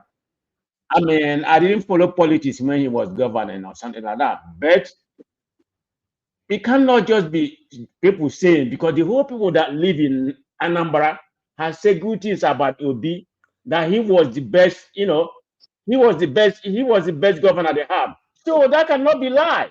I mean, all these people saying that he didn't do well, if the masses are saying it, forget about the politician like Soludo or whatever. That's politics. But if whatever the masses say, that's what we can go.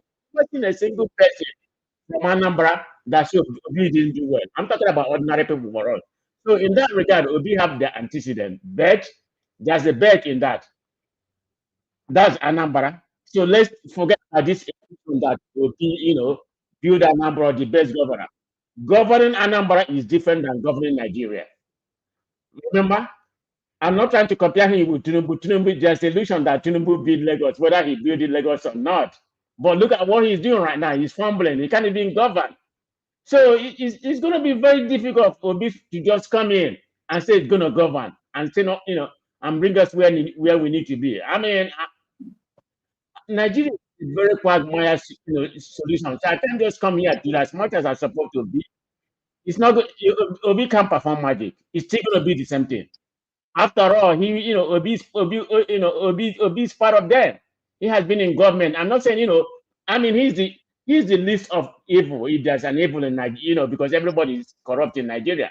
If I have to pick somebody, I'm going to pick Obi. But when it comes to a Nigeria, governing Nigeria, say, 220 million, it's not a number.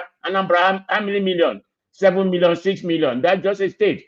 So Obi is not going to come here and perform magic. So let's stop all this diluting ourselves. It's going to work. But Thank you.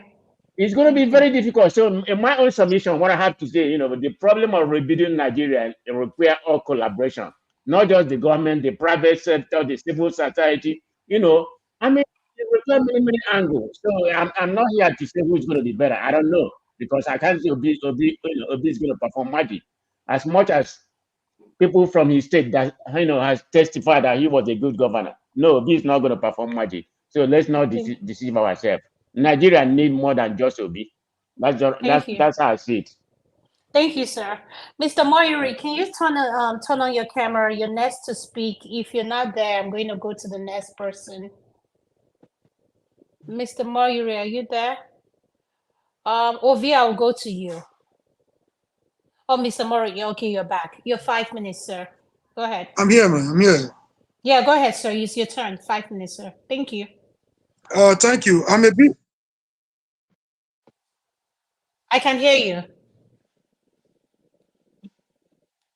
Because I can see from the way these people are talking, people have not recovered from campaign. A lot of people are still in their campaign mood. You know, that is not my reason for being here today. I have a concern, serious concern about the institutional decay in Nigeria. People are talking about who is better in 2027. Even if you bring Jesus Christ, even if Jesus Christ comes down from heaven today to contest election in Nigeria the way things are, he goes nowhere. He's not going to win.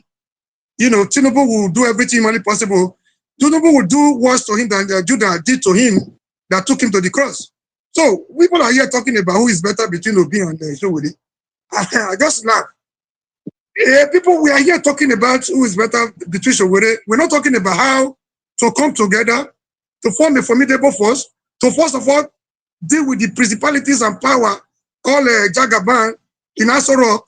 We are talking about 2027. They are not, before they were doing a party ringing at the party level, ward level, snatching of ballot buses. Now, this is institutional ringing.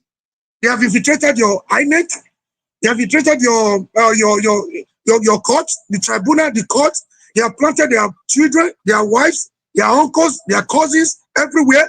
We are here talking about who you're going to vote for.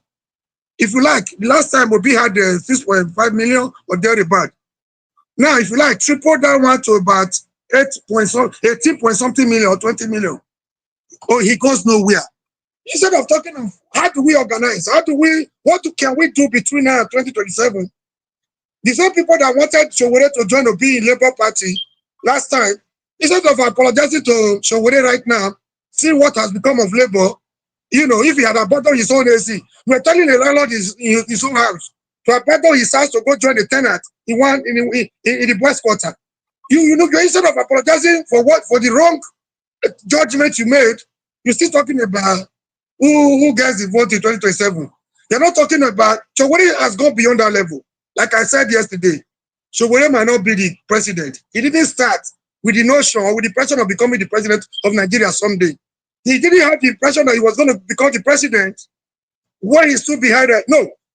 He started from, I've known Sowore for more than 3 decades, about 35 years now. He didn't have the presidential ambition when he fought for the less privileged, the oppressed students of Lagos State University. He didn't have a presidential ambition when he stood behind Abiola for the validation of June 12. We took tear gas, we took bullets, we damned the consequence, we went to jail. Most of all were incarcerated for years. You know, he wasn't having presidential ambition for somebody to come here and see all of them are the same. All they want is power. You don't know Sowore. Maybe you were not born yet when he started. I'm not using that one as, you know, I guess you, maybe because, you know, you cannot give what you don't have. I'm not forcing you to know what you don't know. You know, you ask questions when you don't know things.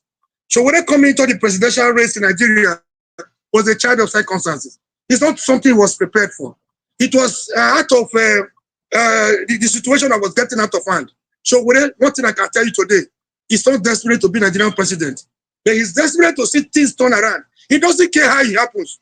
There are people here that cannot go to restroom without taking permission from their wives. You are here telling me somebody that abandoned his family, abandoned his business, he put his life on the line. He went back when he was talking from New Jersey the other time. They said he ran away. Come to Nigeria if you have the boldness. Now, he's there with you. He will have come through Ghana. He will have come through Cotonou. He will have sneaked himself there because we know the route. We could travel there from Nigeria without a passport. Even now, he came, bought his ticket and came through Murtala Mohammed to tell you he damned the consequence. You are here comparing Sowore and should go to councillorship. He has nothing to offer. Gather, you know, if this is the mindset, gather your vote again between now and 2027 and go and waste your time. The last time you wasted 6 point something, this time you may wait up to 20. They might not even count your vote. We're not talking about the institutional decay. We're not talking about how to come together and fight the common enemy, the common oppressor. We are here still, you know, talking on tribal line, on religious line, on frivolities that will not take us anywhere. That has brought us to where we are today. Yeah, I'm not here. This is not the purpose of my coming today. I thought we could forge a common front ahead. People are not, they are still in their campaign mood. Continue with your campaign mood. Before you know, 2027 is around the corner. If it's possible, for Jagaba to change the constitution, It will continue to 2031. Thank you and God bless you. Continue your campaign. Thank you, sir. Thank you. Obvious.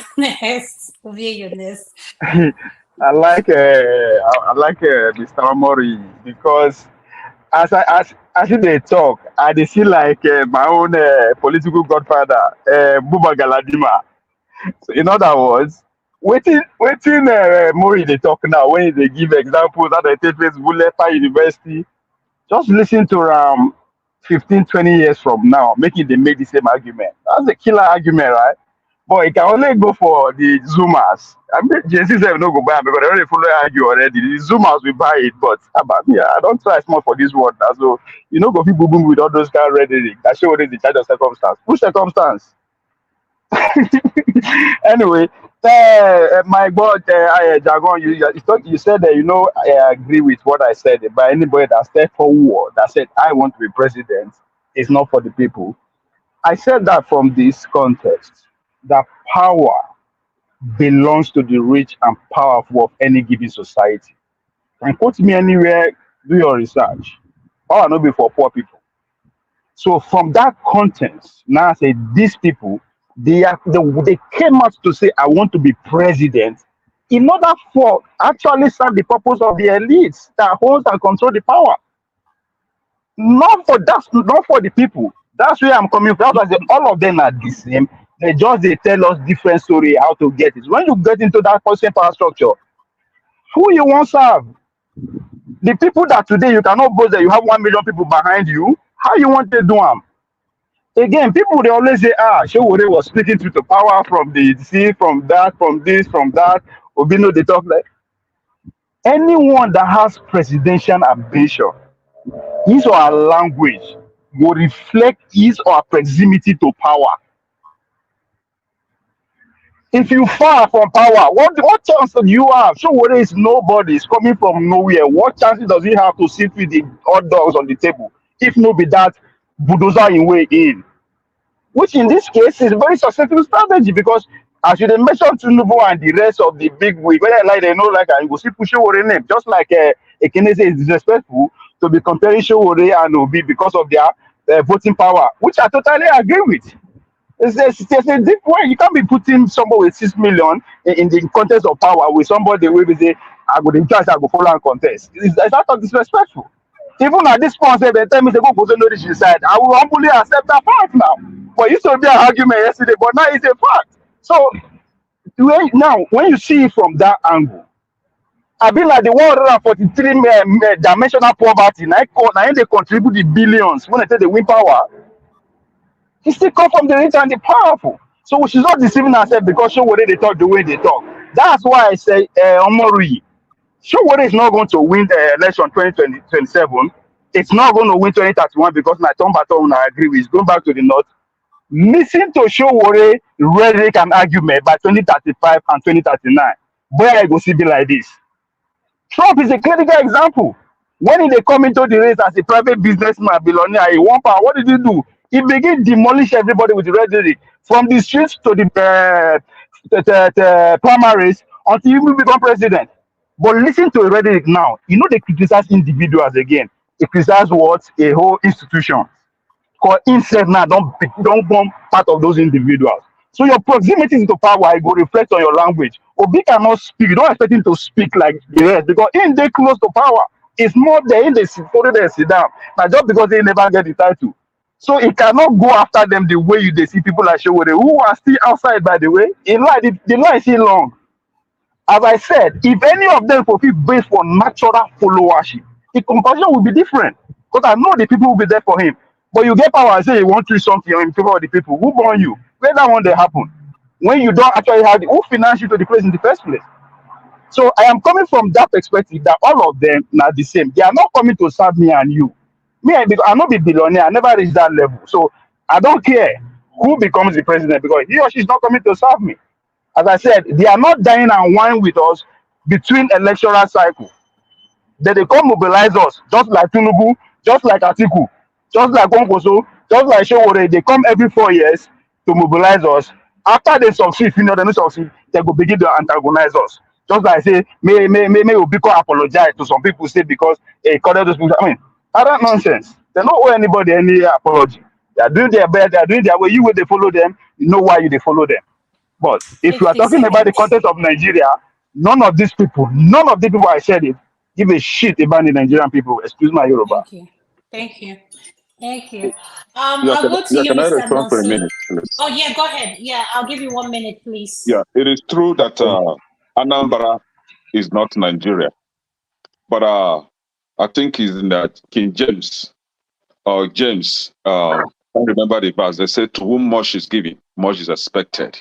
With the little that Obi was entrusted with, he achieved much with it. So, and that is why we are expecting him to do more. However, Sowore has never been entrusted with any. He has never managed any. So, and I asked a question earlier. Can you tell us what Sowore has achieved, both in the public or private Thank sector, you. that will warrant entrusting Nigeria onto him? And again, Sowore, as I know, Omori, you said that he stood behind MKO Abiola for a photo shoot, and that qualified him to be the president, to become the president. I, for one, Kenechuku, I stood beside IBB. Matter of fact, I had handshake with IBB, and I had a photo shoot with IBB. Thank I'm you. also qualified to campaign and become the president of the country. I think Make that we is talk. Thank you. a good resume, right? Thank Thank you. you. Man of prestige, I'll give you 1 minute then. Mr. Nonso, Okay. I'll give you 5 minutes. Go ahead. All right. Thank you very much. I think Ekene brought some topic to what I mean, some entanglement to what I just said, that Anambra is not Nigeria, and I stick with that. You know, why am I saying that? I'm not against Obi. I like Obi, you know, and his antecedent in Anambra, you know, very much emphasized that he was a good leader. But I'm looking at Nigerian system that is not easy for anybody. It doesn't matter who it is to come in and change the system and change what we have. The problem we have is the system. The system is so corrupt and everything. The INEC, you can't do nothing, Ekene, without dismantling that or reforming that INEC. There's no way one person with a big caliber is going to come and perform magic. I mean, I can bet my money on that. Let's assume Obi coming to maybe things will be better, but Nigeria is just a collapse, you know, a contracted country. So it's going Thank you. to Jesus can't save Nigeria. That's my Thank opinion. you. Thank you. Mr. Nonso, your 5 minutes, sir. Sorry, and thanks for being patient with us, sir. Thank you. Go ahead, Mr. Nonso. All right, thank you very much. I appreciate. Okay. If you want to know a man's character, give him money and power. You will know his real character. Obi has money. He's a billionaire. He's a billionaire before even going into politics. Obi had executive powers, governor of Anambra State. Yet he remains humble, truthful, honesty. That's the character. Sowore formed a party. He's the chairman, he's the treasurer, he's the secretary, he's everything. Every year he got the ticket. What are we talking here? What are we talking here? One man, he's the president of the party, he's the chairman of the party. Every 4 years, they will give him. He will take the ticket as the candidate. When he finish as candidate, he come back and take the chairman again. Just small party, oh. Now he want to entrust Nigeria to him. No. You guys don't understand. When I said Obi dismantle, problem Nigeria has is corruption, and that corruption is in the system, the structure of Nigeria, the institution. Obi dealt with institution in Anambra State. The whole House of Assembly was PDP. He was the only man, Abga, as a governor. But he stood his ground. He cleansed Anambra State. He cleansed the state, like cleanse it from all this rubbish of cabal here and there. Governor of Anambra State was kidnapped. He was governor. Ngige was kidnapped by cabal in PDP, by Andy Uba and co. That's how bad Anambra State was. Government house was burned down by thugs of PDP. Ngige was PDP president, PDP governor. Okay? Governor's Lodge was burnt. Ngige himself was kidnapped. That's how bad it is. When Obi came in, Obi dismantled the whole criminality in Anambra State when it comes to politics. All those big men, Godfather here and there, that were controlling all the politicians. Everybody was completely everybody stand in line when Obi was in power. Because it doesn't take nonsense. That's a man's character. He has money, yet he's humble. He has the power. When he finished, he left the office, left money, left everything for the predecessor. Now you're talking about the second person. Sahara Reporter is just like a very dark man. Whistleblower online magazine. That's what it is. If you have any information against government, give it to Sahara. They'll publish it. It has not grown from that stage to anything, big. Now, if we are talking about So, Doctor, the very dark man is more than that. He stands for the truth. There was a recent fact check on Sahara Reporter for reporting false news. So, very dark man is an honest man. Sorry, I didn't intend to cut you. Okay, so children have not built anything tangible. I can hold my hand, honestly. And when it comes to being a leader, if you want a revolutionary, bring me Sunday Igboho or Nnamdi Kanu. Yes, they can galvanize people. Yes, they can galvanize people. These are the people that when they speak, people will look at them and follow them and die for them. Nobody's going to die for Sowore. Come this thing. Nobody. So leadership is not talking loosely and insulting everybody. That's not leadership. I strongly believe, and I'll keep on saying it. If Peter Obi was in power today, at least the wastage will not be there. The corruption, like he said, it starts from the head. If I'm not corrupt, the person where they follow me, it cannot stay because he knows that once he touched the money, he's gone. He's out of the window, straight ahead. That's leadership. That's what he did in Anambra State, and everybody stood. Everybody was normal. That was what made Obiano to be able to even perform. The money he left, that was what Obiano used to build airport. Although he squandered the money, the airport wasn't what we are expecting in Anambra State. That was the money he left. I think he didn't left that money. We will not have airport today. So I can 50 seconds, categorically. Let me round up, please. I was interrupted. I can categorically say here, and I will stand by my statement. Obi is tested and trusted. If we want to change Nigeria, Obi is that kind of person that everybody can rally behind. And when he speaks, people can listen. Nobody listens to Sowore. Yes, I'm sorry to say that. Nobody listens to him. That's not that. You all. Nobody listens to Sowore. Sowore cannot bring out 1 million people. But if Obi say 1 million come out today, they will come out. That's for sure. That's leadership for me. What have you done with your last 6.5 million? Okay, hold on. Mr. Murray, I'm going to give you 1 minute. Let me answer the 6 million. Let me answer the 6 million. Okay. Now, like I said earlier, had even you are here, you would have understand what I said.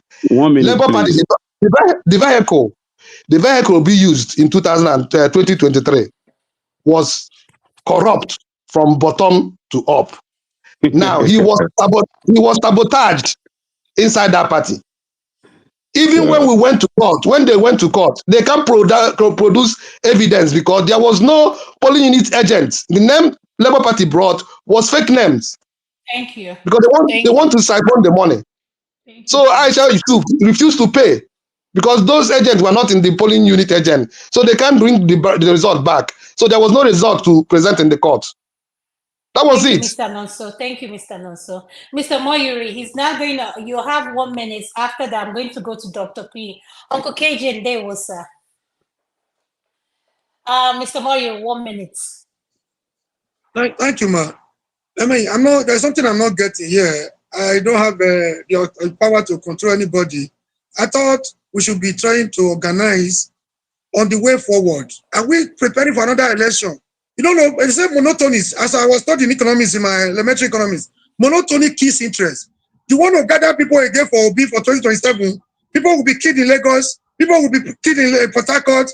At the end of the day, they declare their winner. Is that what we are here to do? Or how to organize on the way forward, how to dismantle those institutions that are not keeping us forward?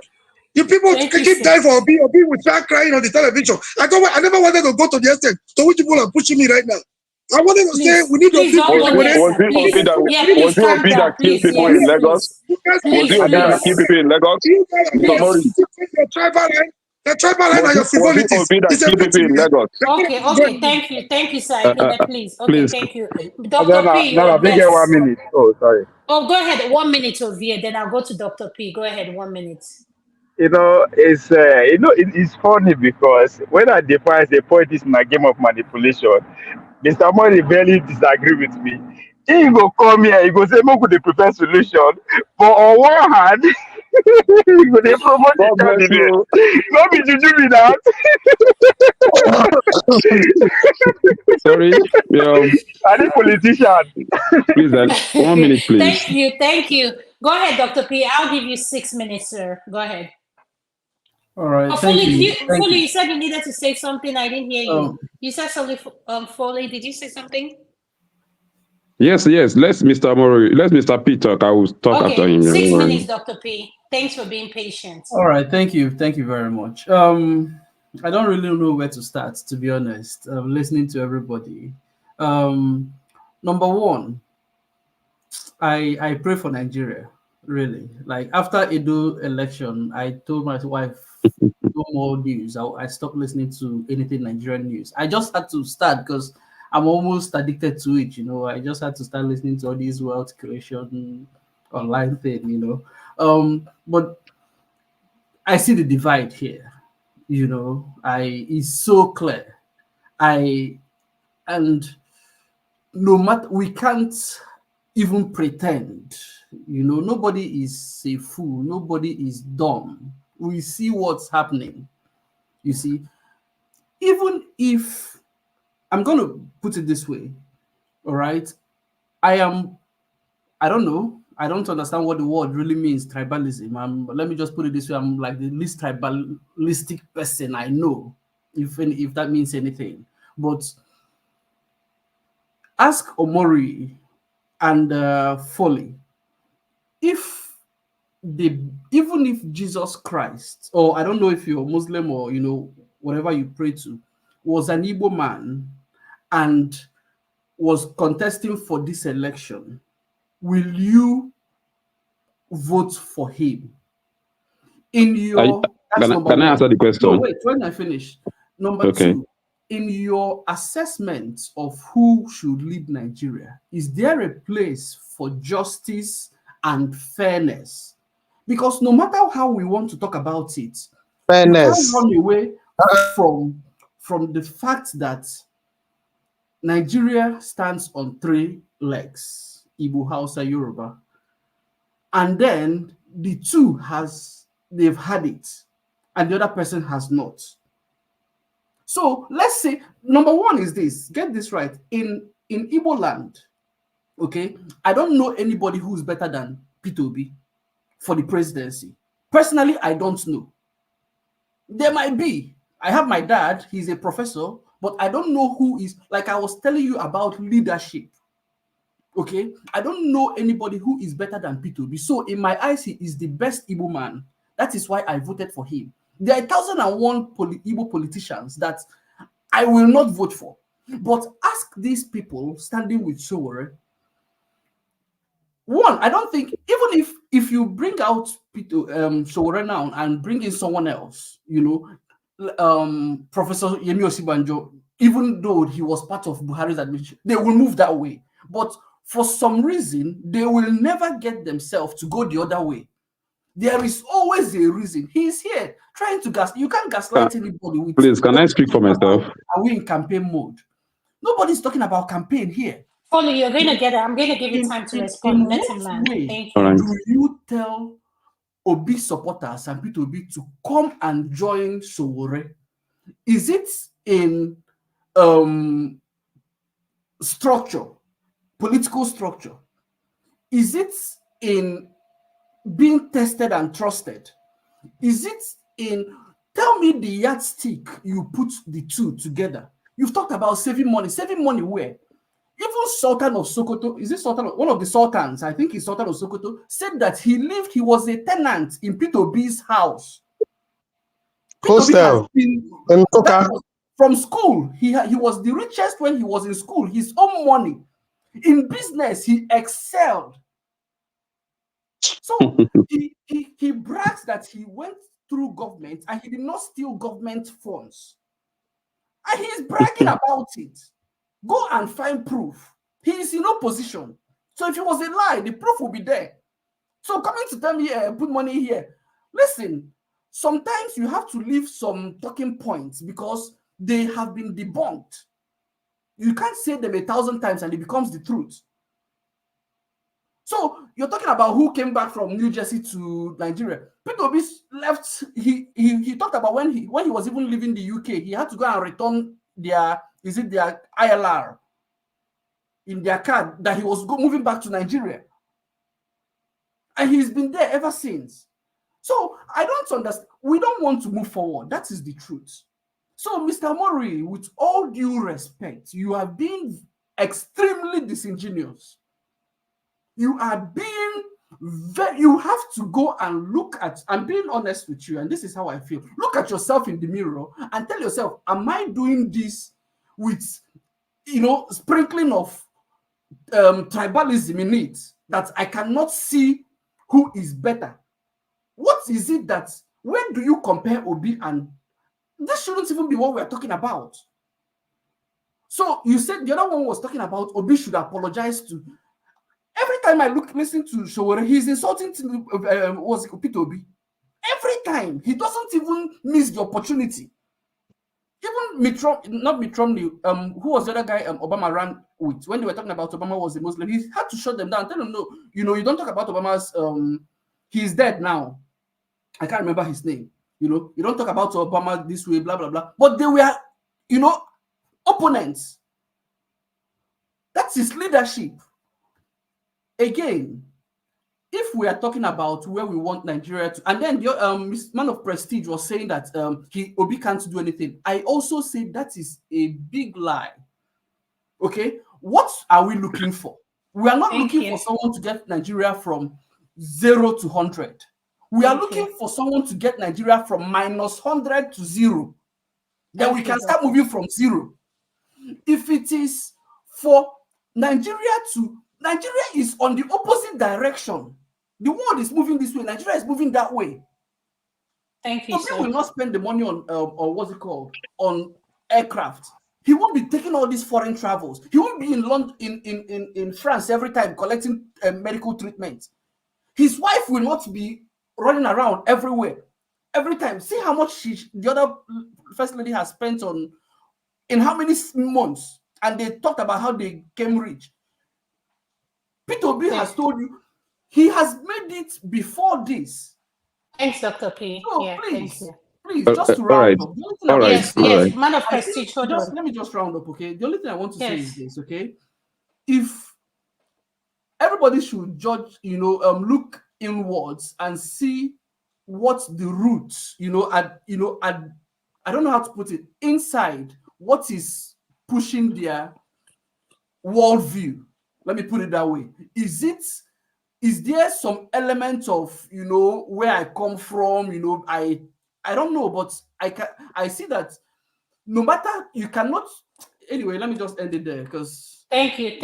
Foley, I'm going to give you 2 minutes to respond, then I'll go to man of prestige, then Uncle KJ needs to speak. Yes, thank you. Go ahead. All right, thank you very much. You asked me a question, which I want to respond quickly. You asked me if anybody come out of the East, if I can vote for them. Fine, I can do that. That is why after the election in 2019, my principal actually traveled to UK to go and meet with Nnamdi Kanu to have a kind of robust conversation with him, so that they can be able to have a collide together. they can be able to have a kind of a movement that we are all looking up to today. And after the meeting, Sowore was arrested. That was how that plan was actually jeopardized. But if you are talking to me about East, South, and the East, North, and the West, I would love somebody from the East. God is my witness. But I will tell you today, during the last election, Tinubu was there, which we all know that, okay, with Ojoro, with everything, they are going to come there. Yet, as a Yoruba person, I didn't support him. That should tell you something. Okay, if I can leave Tinubu, really, that you don't see. No. The worst of us. I'm telling you something now. Doesn't tell me that you are a good person. You shouldn't. Hey, let me tell you something about me. Let's something about ourselves. The reason why I'm supporting Sowore, I think we share the same ideology. What I believe, he actually believes in it. I believe this system we are running presently cannot produce a leader that we all want with the way they are running it. That is what I believe. And that is what Sowore believes. And what we are doing here is we are organizing a movement. Okay, let me tell you this. Today, I have almost 20 groups which I belong, which is WhatsApp group, different group where we are communicating about how we are going to have a movement together. Okay, I'm not talking about the candidacy here. Even if I'm to talk about your Obi that you are talking about, Obi is not even merit for me to even voted for. Obi run Anambra State for 8 years in a democratic space. No single election for what's it called, local government. And these are the facts we are all neglecting. If you call somebody a democratic governance and he cannot have a 3 tiers of government in functions in his state, to me it's a no. It's a no-go area for me. So it doesn't, all these criteria that you guys are talking about, this your almighty Obi, he doesn't have it for me. I know what I want as a leader. I know what quality I want in a leader. And Obi does not have any one of it. I don't know for you, but I'm talking about me. Give me somebody like Nnamdi Kanu, I will vote for him because he's a revolutionist. He understands the system. He know where the system is coming from. Can we fact check? Okay, hold on. Yeah, the allegation Hold on. Can I? You have to hold on. Mr. Okay. Moyer had his hand up, so after him, we're going to Man of Prestige. Then we'll come to you, Mr. Moyer. 1 minute, please, because I want to beg everybody. He has not spoken. Yeah, thank you very much, Madam. You've done a lot for me. Please, can we stop using derogatory words on either Obi or Sowore? I'm not comfortable with the discussion because what I'm expecting is, I thought we have learned our lessons. We are still in our campaign mood, like I said, towards 2027. And 2027 has been taken by some people. This is the handwriting we are not getting. Can we look at the world properly and see that they have gone, a lot of people, some people have gone beyond 2027 already. We are here talking about, okay, assuming Obi wins again, let me give Obi right now. Like, he has a lot of things going for him. Let me borrow your words. Credibility, integrity, capacity, competence. Let's assume he has them all. Now, with this package, we go into 2027 again, and he gets 20 million votes.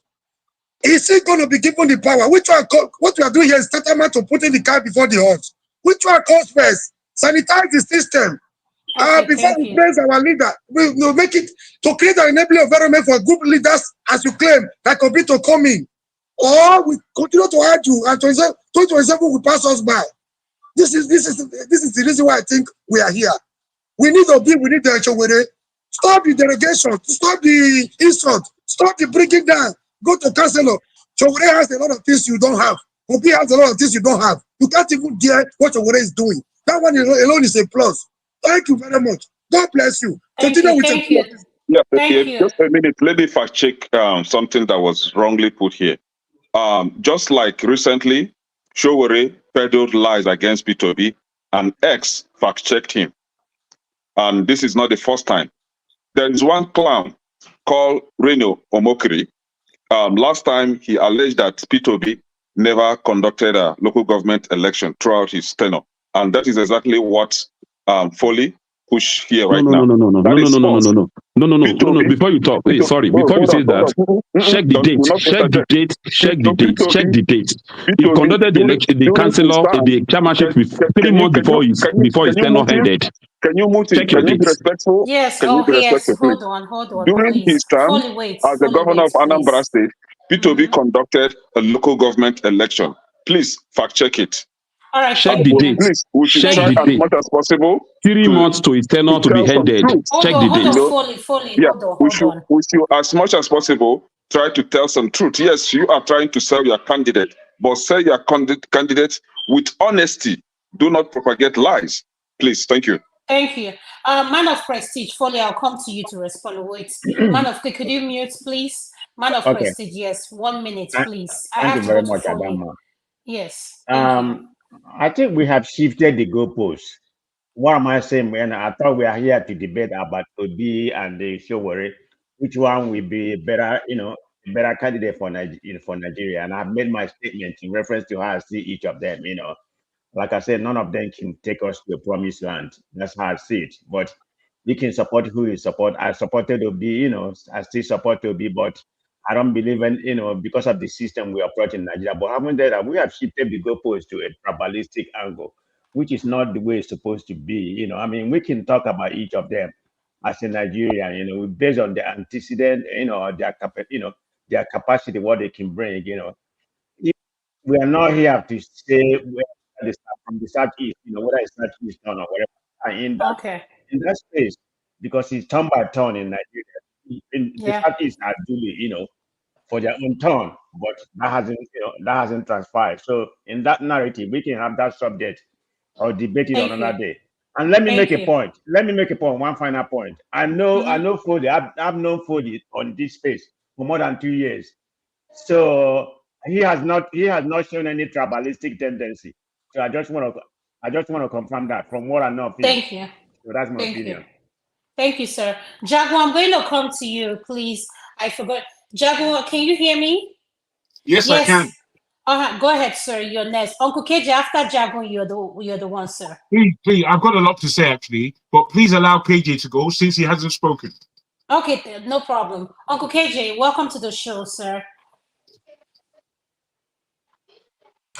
Thank you so much. Thank you. I've followed the program. I can see the pastor. Pastor, I just couldn't get to the point where I could step in. But thank you so much, Adama. You've held, very, very well throughout. Thank you, sir. And I'm kind of, I'm amazed. For a long time, this is the highest number of crowd we've had on this issue. That means it must be a very burning issue in the hearts of people, and it's quite well debated. Well, here's what I would say. I don't have a dog in the fight. I'm just going to beat on both sides. So I want to say something very clear, and I've said this about Nnamdi Kanu. Anybody who is a revolutionary, who can put his life on the line, is not an ordinary man. Whether you think he's stupid or you think he's intelligent, who can say, look, I can buy the bullet for what I believe in. It's not an ordinary feat. And those of us who had some, who were when we were younger, had to be in the Bando Bay. If you ever did the Bando Bay to a point, you find out that those who are agitants are people whose head, you have something, much more than every other person, because you have to lead the charge. Whether you're going to go through the river or go through the high, plains and all that. Everywhere that the troop is going to go to, you have to, be the pathfinder, and it's not a no small means. I mean, no small feat. So I also praise people like Sowore, who has been in this dogged fight for so long, whether we believe he's doing the right thing or not. For you to be in a country where you are free, and you hear that you're going to be arrested, and you took your passport, jumped into the plane, and came back, it takes more than just a man's heart, to do that. So whether we like him, we don't like him, we have to give him that credit. Now, whether he's able to be the best candidate, and I agree with today. My friend, what's his name now? The guy with the rasta hair. He has spoken so well. I still remember his name. Okay, he has spoken so well and has As analyzed. always, as always, as always. Not as always, but today you have been, on point. He has analyzed the political situation as it is in the world. Really, look. I said once here that Tunde Bakari, he said what God told him one time, that what is the meaning of the golden rule, and he said, do as others, and God said to him, no. The golden rule means that those who have the gold make the rules, and that's what and what my advocacy your name today has been able to define. Let the illiterate breathe. Yes. No, on our politics, that's Sowore. On our politics. If you don't have gold, what do you have? Will you even be invited to when they are making the rules? So God said to him, those who have the gold make the rules. In other words, you have to be at the echelon, the high echelon of society, to even be able to make an inroad into whatever political positions you are going to take. And so for that, we scored Sowore a little bit lower than what ordinarily he will be able to have. Again, for Obi he has come to a position where he can actually dine with the best in any part of the world, because he has proven himself in the business line. And so even being as a governor, he also proved himself again that he's able to understand the intricacies of governance. And so, I mean, sometimes I don't want to go back to people like, dialectical materialism. Some people are quoting Indira Gandhi and the rest. You don't bring those are people who were living life of, with no reservation. They don't have anything. They don't want to accrue any form of wealth. And so their own agitation was merely for the ordinary people, how to make the society better than what they saw it. We are yet to see leaders, and there are very few of them in Nigeria, who have come to that position to say, you know what, I can leave my high-end position and come to the point to try to make society better. Obi has done such a great work, and whether he's going to be able to make it, whether he has the ability, now when I say the tenacity, the ability to go against the tide, is what I don't know. And I don't think, when he came to this platform, I asked the same question, sir, are you now just something you want to go back and review? Say where his own philosophy is looking forward. So why did I ask that question? People in the Nigerian power, look, just like Ovie said, some days ago they met to say, look, we have to be careful with these people, because it's like this sport of these things trying to escape our hand. They are constantly rejuvenating themselves and re-strategizing to make sure that the poor remains poor. The middle class no longer even exist now, because now in Nigeria, it's either you are rich or you are poor. The middle class is totally destroyed. And so that system has been put in place for the betterment of all of them, irrespective of whether they're in PDP or APC. Yesterday they were in PDP, before they wake up, they're in APC. Now, someone said in this panel that Obi inherited a bad, LP, okay, Labour Party. That consequently you could not do much with it, but you knew the party was also corrupt. I mean, for a person of your caliber, and I'm not taking anything away from that, like somebody I pointed out here, he was the only person in ABGA, and he held the state and did what he wanted to do. I believe he has the ability to dazzle through the rough terrains, but how to get to the point where you can now do that is what is becoming a problem, and that problem will persist. A friend of mine called me yesterday, and I'm rounding up, to say that Tinubu has already started putting posters in Abuja. In some part of Abuja, his posters are coming out of 2027. So they're already going ahead to plan what they want to do in 2027. Is there going to be a way out for us? Yes, not necessarily having Obi and Sowore in the same party, because both of them have different ideology, but they can at least have there was a party in a movement in Nigeria called the People's Front. They are not necessarily all from the same party, but they had the same ideology, they had the same goal. And eventually that People's Front metamorphosed into some political party, but some of them majority of them went to one party, the other ones went to other places. What I'm trying to say is the positive forces must come together if they are going to make any difference. Not criticizing one another, not trying to put down the other. I mean, I can give it to Obi. He doesn't criticize anybody, whether if you like or insult him, he doesn't respond to you. But criticizing people on national television is not going to help you. build that, that cohesion, that force that you need. What you need is people who have like minds all around the world to help you come to that place where we can wrestle this power and take it from them. That's my submission. Thank you so much. Thank you so much, Uncle KJ. I really appreciate you coming in, sir. I just want to add something. We have people on backstage. I need to take our 2 people and put them on backstage and bring the new people in. Man of Prestige, thank you, sir. Put me on backstage, please. Oh, thank you. Put me on backstage, please. Okay, no problem. Thank you. Thank you. Right, I'm The Jago. Go ahead. the 5 Showore's are minutes. winning. Go ahead. Madam, Jago, go ahead, sir. accused me. Madam, somebody accused me wrongly. Can I quickly correct that Yes, 1 impression? minute. 1 minute. Jago, I'm going Nah, to give you 7 minutes, sir. you want to manipulate us again, Abi? No, One I'm not minute, manipulated. Mr. Moyeri. They're always accusing you and you're always correcting. I'm just giving you 2 minutes now. Say all those things I that you don't want even to need that. I need less than that. Somebody accused me of being of a tribalism.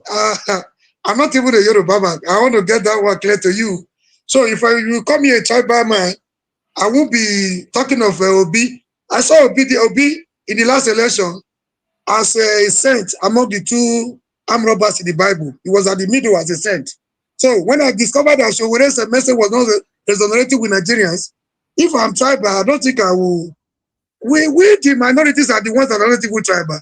You, the major tribes are the problem we have in Nigeria, the Wazobia. Until you get that one right, and you guys are not the only people in Nigeria, we go nowhere. You accuse me of tribalism. I'm not from Yoruba, not from Ondo State.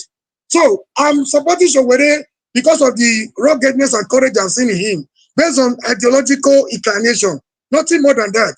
So I support to be on the basis of fairness, equity, and justice, and your competence and capacity, as you tell me. So I'm not tribal. I'm not as tribal as you guys are.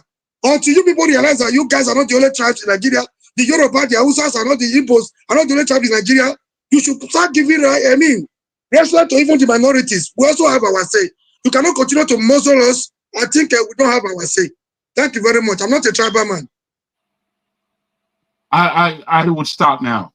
Me personally, Omare, I would have said that the same of you without knowing where you're from. I think that was a cheap shot, very cheap, nonsensical, rubbish Nigerianness coming out, talking about tribalism. And I'm not a tribe. You decided that you yourself are not tribal. It's everybody else.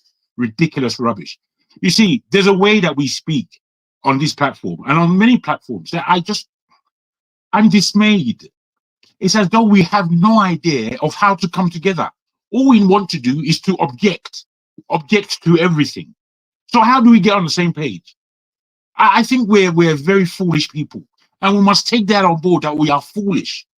You see, this question of Obi Sowore, it's a fair question, but it should be expanded because it's expandable. The fact of the matter is, in Nigeria over the last 4 to 8 years, these 2 names are prominent names. There are people who make stupid suggestions that you cannot compare these people because of what their vote was. We're not comparing their vote. We're comparing their ideology. We're comparing what they say. We are seeing if they are really talking to Nigerians, whether or not they have support or not. You can be a minority in terms of your point of view. Yet that point of view could be the point of view that leads us out of our mess. But we can't, because we don't know how to think. You know, when I listen to you people, I'm clear that we don't know how to think. We don't. We haven't got a clue. You see, I'm disappointed on this platform because we don't collate our information. We don't know where we have found a level to agree upon and how we can build upon that agreement. What we do each time we come to this table is to try our best to see how we can disagree with each other, and then how we can abuse each other, and then how can inaccurately start blaming each rubbish. Well, what are you doing? What are you speaking about? I'm disappointed though. The thing is, when I look at Obi and Sowore, for us as Nigerians, not to see clearly that these 2 characters are markedly different from the regular politicians that we have, just to agree on that level, it seems that we don't have to agree on that. We'll start calling Obi this, he was corrupt in this position, he didn't do this right, just to talk. because we're not laying down any facts. Then we'll look at Sowore, and we would agree that Sowore is possibly not the greatest statesman out there. But we will agree on the fact that a revolutionary character needs to be imbibed into the Nigerian polity. We can agree on that. No, we want to, this is where, and people start pontificating their utter bullshit upon all of us. I'm disappointed with us, mate. We do not know how to think. We do not know how to communicate. I'm here listening, and they're just listening. And in my listening, I'm thinking, what are you talking about? What are you talking about? I can't, Ovio, as much as you have to say, I don't necessarily understand where you come from. KJO, as much as you have what to say, I don't understand where you're coming from. I don't understand it. You see, there are questions that we can ask ourselves that would lead to where it is that we are going, where it is we want to go. And then we see if we agree upon that. Once we understand that, then maybe we can come together and forge how to get there. But no, nobody knows where they're going. Nobody knows where the destination is. We're just pontificating. I think it's fucking stupid. We're just here boasting about our intelligence and our knowledge and what I know before you knew it. Rubbish wank talk. I can't help but to speak like this when I listen to us. I can't help it. I don't want to swear and pontificate. No, I don't want to do that. But I'm listening and I can't hear any intelligence, I'm afraid.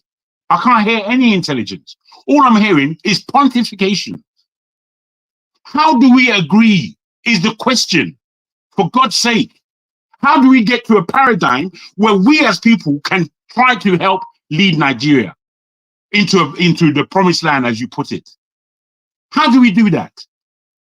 Do you know the design that you want for Nigeria? Do you know what it even looks like? Have you imagined Nigeria in a place that it should be? Do you know what that looks like? And if you do, can you tell us? If you tell us, then we can help construct how to get there. But we don't know where we're going. We're just looking at our leaders who are all crazy, and we're wanting some kind of solace from the leadership that has produced nothing over 60 years. And we're here wanting to commit common sense to each other. You're all wankers. I'm afraid that's how I look at you. I'm listening, and I want to hear intelligence. I want to hear togetherness. I want to hear brotherhood. I just want to hear. I want to hear galvanizing of strength. People are, I'll cut you down here. This one will cut you down there. It's pathetic. We're like children. We are like children. And we are going against the West. Can we go against the West like this? We're a band of idiots. We're a band of idiots. You cannot go against the West in the way we are performing on this platform. We can't. We don't even really ascertain that the West is our enemy. We don't ascertain it. We have no viewpoint on the fact that we're being, excuse me, madam, 7 minutes or in the fact that we are being crushed in this world. We're being crushed and we don't seem to realize it. Meanwhile, we have time to pontificate. Bullshit. Thank you, madam. Thank you. Thank you so much. Thank you, Jago. Electricity, you came in next. I'm going to have you on mute. After that, I'm going to go to Mr. Ferrari. Mr. Ferrari, welcome to the show. And Electricity, could you unmute you next? Thank you. Yeah, good evening all. Thank you very much. Thank you, moderator, and my regards to all on the platform. I will pick it up from what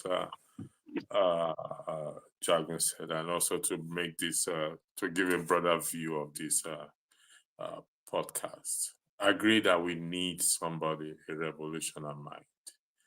And Peter Obi is a force that can never be dismissed. And we can't speak bad of him. I said earlier when the show started, we are not here to berate or to criticize anybody. But we're here to, I reach out to the Sowore's group, Fully B in particular, and one of the gentlemen that was here earlier, that we need to sell him. The way the country is going, we need a revolutionary mind.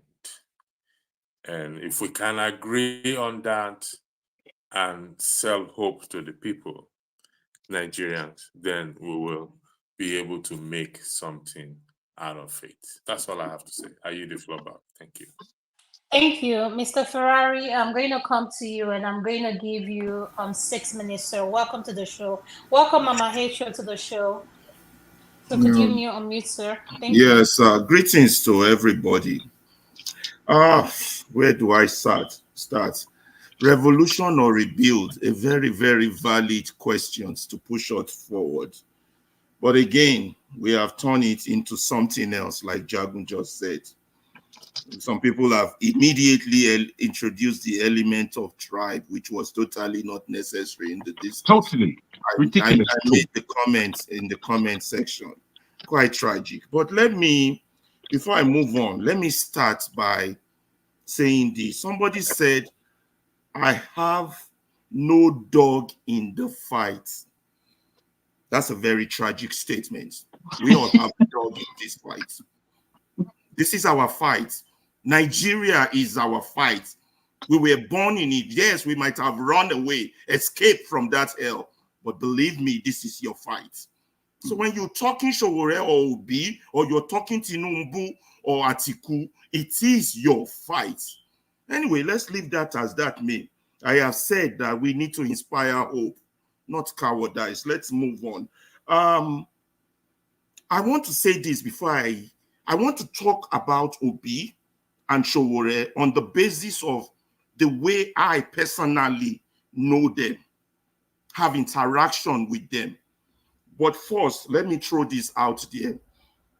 It amazes me when I hear Obi supporters talk. I'm not a Sowore supporter, so let them not come for me.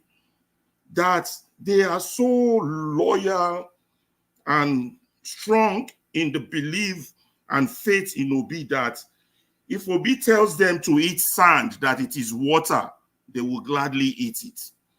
I just want to warn them a little bit about the history of one man, believe in one man, where it could lead to a terrible disaster. And a man does not change a system. A people change a system. That being said about Obi supporters, let's talk about the issue at hand. Rebuild or revolution. I want to talk about these two characters on the basis of how I personally know them. I know Sowore. I believe I must have met Sowore at the funeral of Kunle Shonowo, one of the last students that was shot when we were still student activists, when we all closed Lagos State down and we went for that funeral. I think he spoke at that burial ground. But he was in the struggle about the same time we all did Luther together. With Dele, Farotimi, Tony Ogunson, Sonny Ogunsonya, so many big Wale Okuniyi, I can go on. Great names. Back then, the students were the conscience of the nation. But now, Nigeria has no conscience. The students don't react, the workers don't react, the soldiers don't react, the journalists don't react, the people don't react. So the country is a nation without a conscience. It's a soulless nation. A nation whose soul has been taken over by the devil. And Tinubu is not our problem. Don't pin it on Tinubu. Tinubu is just the same thing of what Nigeria is. Now, I've been to Nigeria a few times after I left Nigeria. And each time I go, I see that this country gets worse. The last time I went to bury my dad, it was even worse than I could imagine. So from my own perspective, Nigeria is not getting better. And so, and based on what I personally know about the country, it amazes me when I see people who are doing politics, election in Nigeria and are not talking about the real issue. God bless that man, the dark nation, the dark man, something who came out with this Bobrisky story. These are the kind of jobs everybody should be doing on our language, bringing out how badly corrupt this country is, because Fela sang all his songs and he led nowhere. Now, how I met Obi on this panel, and I was fortunate enough to pose a very valid question to Peter Obi, and he gave me an answer. But before I posed him my question, I asked him, does he cherish the ideal of a democratic and free society in which all persons live together in harmony with equal opportunities. I asked Obi that. Is it an ideal for which Obi can die for? Is it an ideal Obi wish to achieve? And if need be, is it an ideal that Obi is prepared to die for?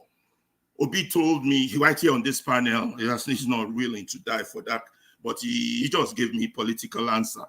So that makes me know him, put him in a box. Then there's Sowore on the other hand. This is personal question I asked.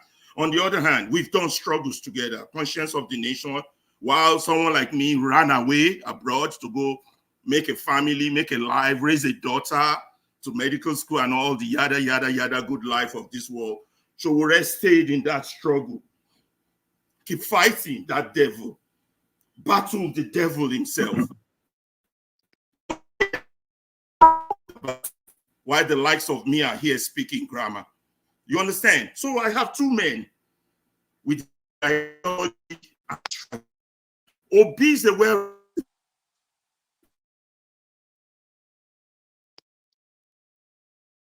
well-respected man. I give that to him. Can you all still hear me? Yeah. Yes. He's proving himself in his politics, but Obi's success is from the pains and suffering of the current Nigeria. What was successful for Obi was a tragedy for Nigerians.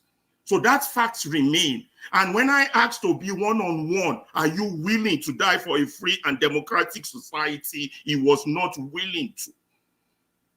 So in terms of strategy, he's a good man. Don't get me wrong. I'm not here to nail him. In terms of strategy, Obi is on the wrong course. Because if I know what I know about Nigeria, I will not be doing what Obi is doing. If I know what I know 50 seconds, Mr. Alaba. How many minutes I got left? 50 seconds. Okay, I won't be because I would not be doing what because when all this election issue came up, Obi should have used that as an opportunity to start a movement. A movement not for political position, but a movement to change the souls and mind of Nigerians, because that country is rotting. Nigeria is like a bus that has no engine, and everybody is fighting to drive the bus. Tell me where you now want drive bus we no get engine to. That's the strategy. So if Obi fails in strategy, which I believe is why the likes of Okonkwo are disagreeing with him, you understand? You know, that's just it between those two men, based on what I know. And he's not willing to die for an ideal as lofty as a free and a democratic society. I don't know whether there's need to continue this debate. Adama, can I just say something less than a minute? Yes, go ahead, sir. Then after that, Mama Hecho, I'll come to you. I wasn't personal, I was general. More fire. I like it when, you know, I hate innuendos, you know. I hate when you come to a forum and begin to, you know, take people's word. And if you want to talk to me directly. I said it, and if you don't understand what I said, it's always better to say. I said it for the purpose of raising hopes for those who are listening to us. No, please, Mr. Ferrari, you cannot interject. Please. I did not interrupt you. Please, let him speak. You cannot take a statement I've made and say you're not referring to me. I don't know who you'll be referring to. But let me say this. A mature person, if you're having a conversation and somebody Uncle KJ, can you wait, please? No, please, if you're not speaking. No, please wait. I want to say something. If you're not speaking, can you mute? Jago, can you mute yourself? Mr. Ferrari, I want you to hear me laughter now. I'm agreeing with some of what you're saying. I know, I just want it muted. Yes, please. Can we mute? Let the speaker have, let whoever wants to speak, let them speak freely without feeling the need to interject, please. Mr. Ferrari, you're not mute. Could you mute yourself, please? Thank you, sir. Go ahead, Uncle KJ. Thank you. And if I'm having a conversation with someone I think is matured and he makes a statement I don't understand, I will ask the person, sorry, what do you mean by that statement? I think that's a very polite way of addressing an issue you don't understand. And I repeat myself, I don't have a dog in the fight. I'm neither Peter Obi supporter, nor am I a Sowore supporter. I have analyzed the situation the way I deem fit, and I have the right to have that opinion. and I hold it strongly. So please, don't refer to me that way. I don't think I'm not I'm not a moderator now, so I can come at you if I want to. So please, sir, I'm very ready to come at you if you want me to do that. Thank you. Thank you, sir. I'm going to come to Mama H. Mama H, welcome to the show, ma'am. Can you unmute? Thank you, ma'am. I want to take out, let me see who is new. Who is volunteering to go backstage so I can bring I'll make my someone back in? submission. Make I make Okay, my after submission. them. Go back. Put me backstage. Put me backstage, please. Thank you. All right, no problem. Mama After H. Mama Echo, I'll make my submission. Then I'll go. Okay, go ahead. Mama H, you're next. Welcome to the show. Thank you and greetings to all the panelists. For those who does not believe Sowore can become the president, he can do a good job. That's your own opinion. But as for me, my son is capable, he's intelligent, he's bold, he's courageous, and he's not corrupt. If what you think that makes somebody a good leader is all the good leaders that have rigged themselves into office in Nigeria, what is their result? All the experienced politicians, what is their result? I want to know. Show me their result. Is it the poverty and hardship they've meted to Nigeria? Is that what an experienced person does? The only experience they have is the experience of looting, corruption, bribing, money laundering. That is the only experience they have. And my son Sowore does not need such an experience to be able to become the president of Nigeria. And those who are condemning him, can you dare what he did recently? He was put in the wanted list, most wanted person. If you come down, we will arrest you. He was bold and courageous. He did not coward out. He went. They can only detain him for 30 minutes. And for that 30 minutes, they will pay. I promise them. At least if you cannot do something somebody else is doing, praise the person instead of condemning the person. All of you that are fighting for, that come to here and fight for Nnamdi Kanu, which of you is courageous enough to go to that court with him? But Sowore has done it. Yes. Not once, not twice. But yeah, you people who do like say, now love Nnamdi Kanu pass. Nonsense. My son Sowore, he has everything it takes to become the president of Nigeria. And in your very crow eye, if the Lord permit and give all of us good health, my son will be enthroned in that seat. And he will join me and help me to collect all the loot they looted Nigeria since Obasanjo time. Till date. If you not like her, go and sleep and take your champagne. As for the Peter Obi, he has all the quality you people define. But he cannot die for Nigeria. He won't be bold. Shebi, when they stole his mandate, was he confident enough to say no? Even when my children were ready to go to collect that mandate, he said, peace. Peace indeed. There is no peace if we want Nigeria. There won't be peace. There won't. And any person preaching peace cannot take power from these callous, wicked oppressors. So if you want to campaign, tell Obi, say if he wants that, then he should be ready. He should be ready to say, if they don't give us at the polling unit, court is not the answer. And he should be ready to chest out and tell my children, go and get the mandate.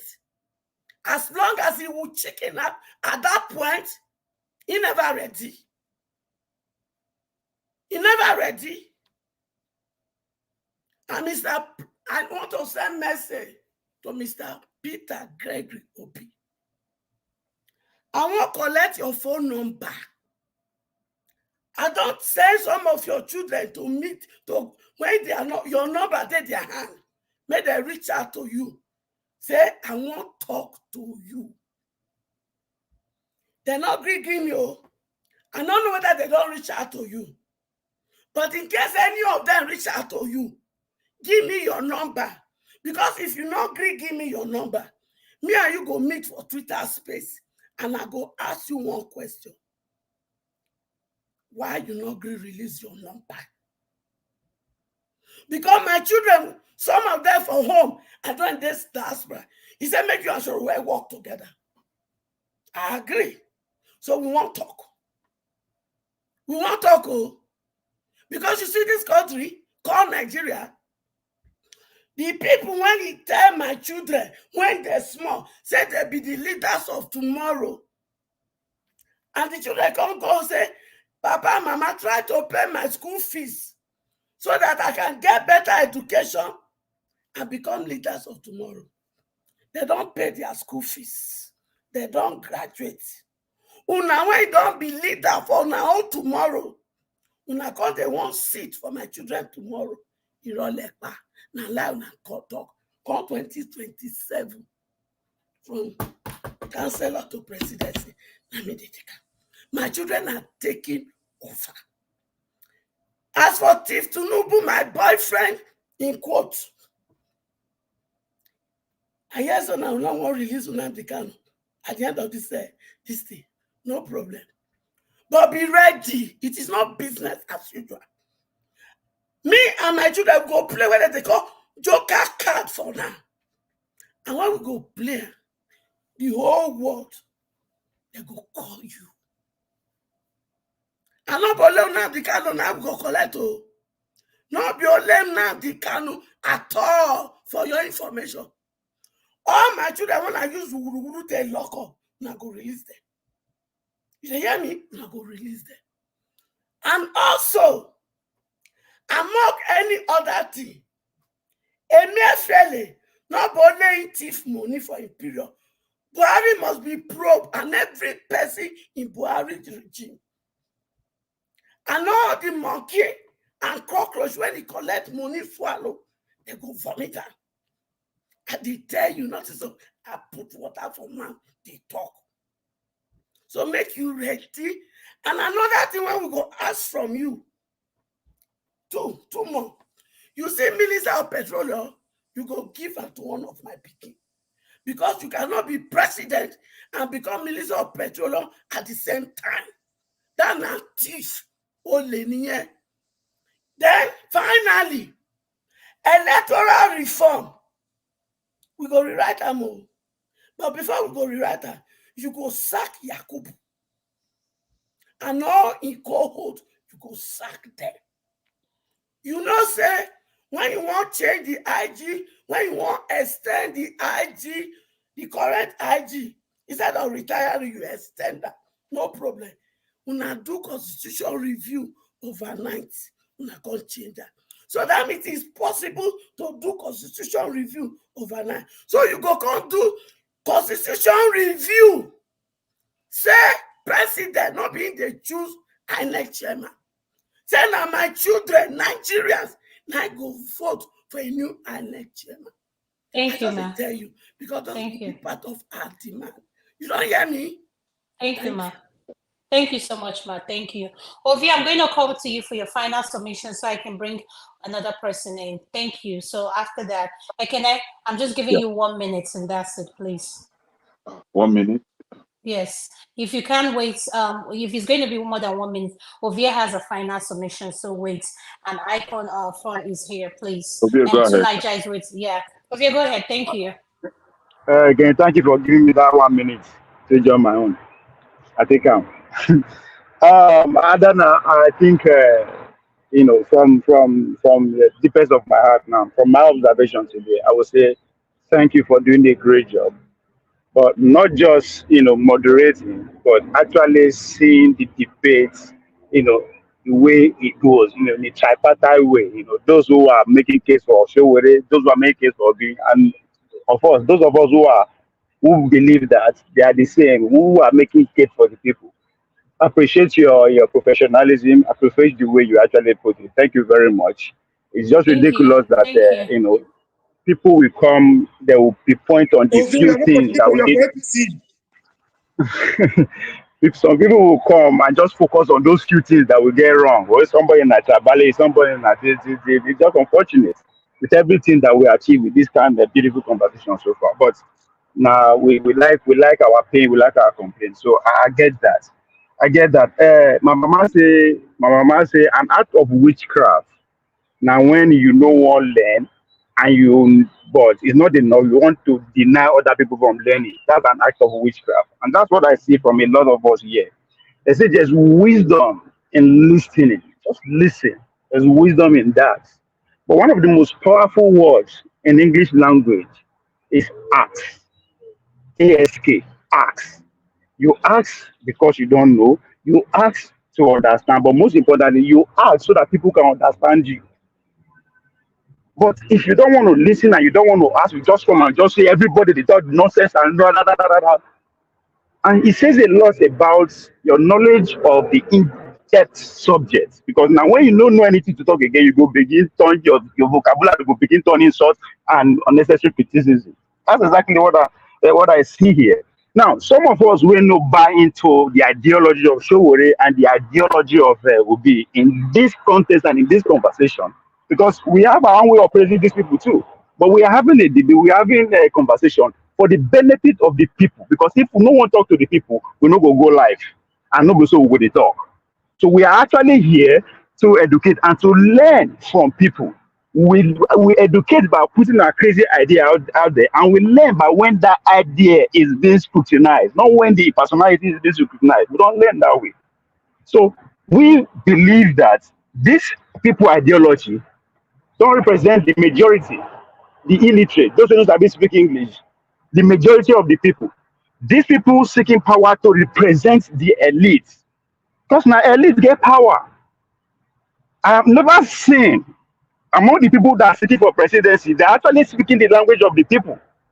If you are speaking the language of the people, you will be there with them, come rain, come shine. Not be every 4 years. So some of us understand that fact. That's where we are taking this conversation from. Power has true language, money and votes. And money they buy votes.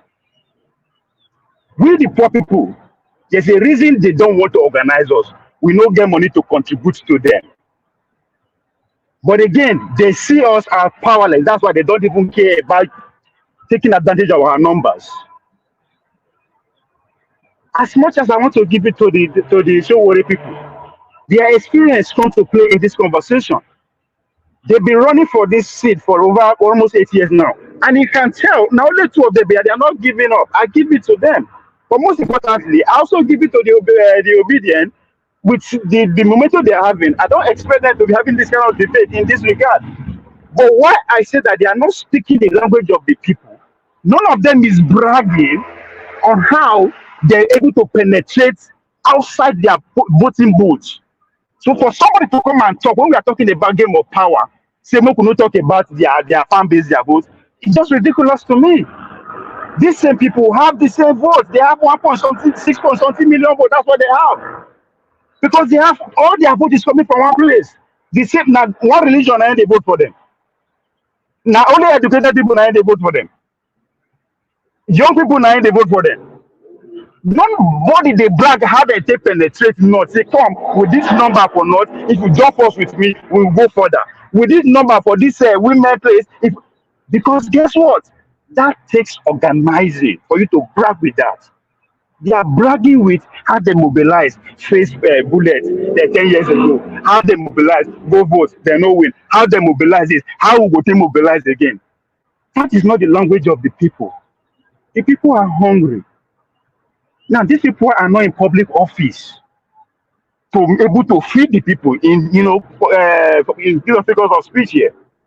But they are in position of power to mobilize, to make sure what the people in power fail to do, they do it. But they don't do that. The only when they do that, when they are coming to antagonize you, when they are coming to mobilize you to vote, they can raise money, raise millions and billions within a period of time for their what? Personal interest, not for the people.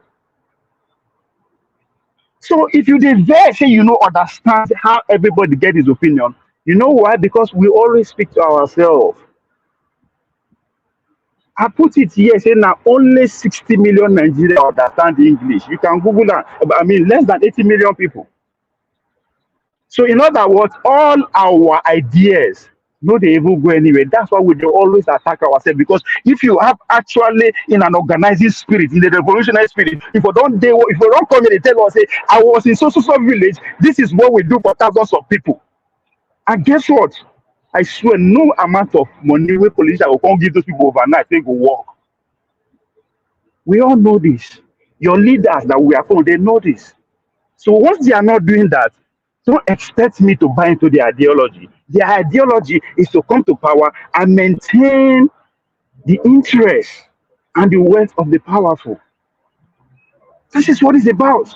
If it's about the people, which is where number comes to play here, you'll be with the people every day trying to get that numbers. Try to get that numbers. Thank you. It takes effort. It takes resources. But guess what? Most importantly, you might not even live to see that you are dealing with the people. So if you don't understand, ask. There's wisdom in that.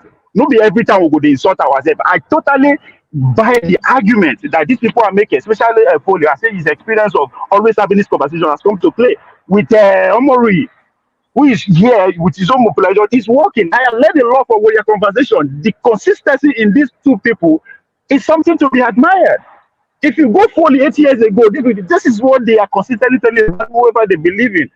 And I give it to the obedient too. They hold their own. So people are learning. If you are not learning, ask. But most importantly, it is not about us on the screen. Thank you. Thank you so much, sir. I appreciate you. I'm going to come to you too, Niger. Can you go ahead and mute? And after that, Ekene, what you're going to say, is it going to take longer? So I know 2 minutes, is it enough? Just 3 minutes, I'll be done. Okay, go ahead. Go ahead. To Niger, please, if you don't mind. We come on this platform not because we enjoy sitting down here for hours to talk about Nigeria, but it is very, very saddening to see someone coming up here to telling us that what we are saying is bull crap. And at the end of the day, he said it that he will have to sit and hear us talk about solution. And I ask, is his mouth paining him not to be able to give us his own solution? Who is his child that he will command to speak while he sit down and hear the solution? We should learn how we talk to our fellow adults. It is also a known fact that when Goodluck Jonathan was the president, Sowore campaigned against Goodluck Jonathan. He used every power in him to make sure that Goodluck Jonathan was kicked out of the office. And of course, he was against Atiku, thereby invariably bringing Buhari into power. So his sense of the judgment or reasoning failed him. Then again, we have somebody claiming that Sowore visited Nnamdi Kanu, and so therefore we should stay with Sowore for visiting Nnamdi Kanu. See, Nnamdi Kanu believe in total disintegration of Nigeria. So are you now telling us that Sowore also believe in disintegration of Nigeria? They are of polar opposite, so they have nothing in common. And again, just to tell you that Sowore is just using cheap ways of, cheap opportunity to buy your cheap support from your gullibility anyway. Then we have Sowore being a mastermind of fake news. He is the principal of fake news. Recently, he accused Obasanjo of spending $16 billion on power sector. X fact-checked him. There was one he said against Peter Obi recently again. X fact-checked him. And numerous Could you round up, other please? Thank you. fact-check. Now, because of this, somebody like me would never support someone that always use his platform to spew lies. And again, you come here trying to spin tribal sentiment, and you think somebody like me will sit down and allow you do that? It is not possible. I have to call you out for being You are the one doing that. And again, Alaba, please, I have to make sure I understand what you're trying to say. That Sowore was that Obi is not ready to die for Nigeria. Alaba, are you ready to die for Nigeria? I need you to answer this question. That's an absolute yes, young man, and don't even get die for Nigeria. Yes, are you? So now go back to Nigeria and fight for Nigeria. That's what we are doing. He's doing that already. He's doing that already. That's why I'm telling you. Okay, we're going to stop. We're going to stop. Please. No. Let's not make it personal. Please, let's not do that. Please. Mama H, I'm going to come to you, then I'll go to you fully, then I'll come to Forefather. Mama H again. Please, could you make it quick? We're not going to have a long, please, ma'am. Thank you. Hey, Kenneth. If you cannot look at me in my face and call my name, then you are a coward. I was the one that says Sowore visited Obi, Nnamdi Kanu, and he went with him to court. And before even the arrest, he also met could you both please mute your mic, please? He met with him in New York. No, I want to understand why I was taken out. I was the one speaking. I know, no. Please, so why was I taken out? Please, could you both mute your mic? I am not the one speaking. So why was I taken out? I want to understand why I was taken backstage. You guys are not listening to me. Could you both fully, your mic is not mute. Okay, now if you keep talking, that's what is going to happen. Please, let's mute, please. Thank you. So any of you that wants to address me, call me by my name. And if you don't, you are a coward. You can't be looking at me and say, someone. Who is someone? Who? Listen, I be one man mopo general. Not be today with a fight. So if you think so, you go look me down. You go talk nonsense for my face or my pikin. I go let you go scot-free. It's not going to happen. All of them will get bad belly for Sowore. Continue. But make una not say me and I go dey jam for space. And I not go let una rubbish my pikin. Make una waka go free. Just know it. So if you don't want make me and you begin to do this in any platform, just respect yourself and respect my picking for me. Because none of you can do what Sowore has done for the average Nigeria. Thank you. He has taken people, he has gone to court with people. He has brought some from prison. He has fought for the common man.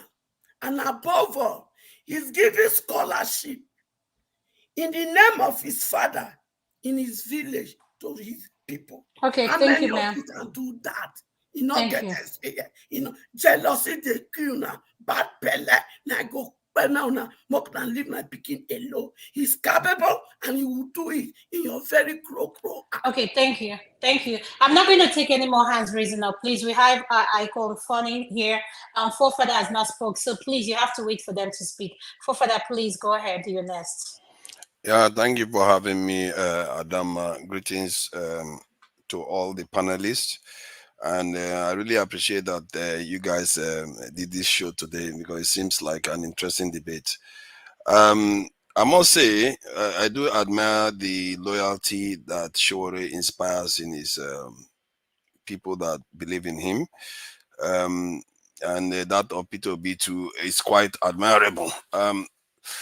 It's just that for me, like most people, when they look at Sowore, they feel like he has not done what is needed to really click it with the people. That frustrates a lot of his supporters, which is understandable. They see something in him that others haven't seen yet. But I ask, do you blame the people for not seeing it, or should he do something for them to see it? Because leaders, often you have to get the people to see you and recognize who you are. Otherwise, you will not be the leader that they run to. Peter Obi has his own approach. He believes in a kind of gradualist reforming system, and it's less traumatic to the people if he's done it in his state. So it's not like there is nothing you can. You see, that's what makes Peter Obi a little bit more marketable, because he's done some of this stuff in his state. And so from that point of view, this is why for me, and if you look at the way Peter B the kind of defines his goals, it's clearer to digest. It's more obvious, and it seems to suit the Nigerian space than somebody that says, you know what, I'm running for this election, but when I win, the whole country is going to be turned upside down because I want to catch everybody that has stolen money first and all those things. So it makes it look like, okay, have you demonstrated it in a state? Do we know how it's going to look? You've not painted the picture to let people from this point to there how they are going to, how everything is going to come across. It's all good to have to go to prison, risk your life, risk your family's life. All those things is all good and it's all laudable. Everybody should praise him and appreciate him for that, because that's a sacrifice that most of us will never ever be able to make on his behalf. But there is also the aspect that you have to be able to paint a picture of the destination. The destination is not to see all the corrupt people in the grave. That's not the destination. How is it going to reflect in the people? How is the Nigerian life going to improve? How are the diaspora going to return? All those things. You have to paint it for the people clearly, coherently, repeatedly, not in only one region of the country, everywhere in the country. They need to see you in the north, in the remote areas. Even if you are drinking kunu, they need to see you there doing those things. If you want to be able to convince people of your vision, people have to buy into it. If you sell it to only one region of the country, don't expect people to buy into it. If you go for an election, you don't win a lot of votes, that is also very damning. Because what it says is that you've not run anything that people are involved in. It's one, like I think Mama Ejo mentioned that he gives scholarship.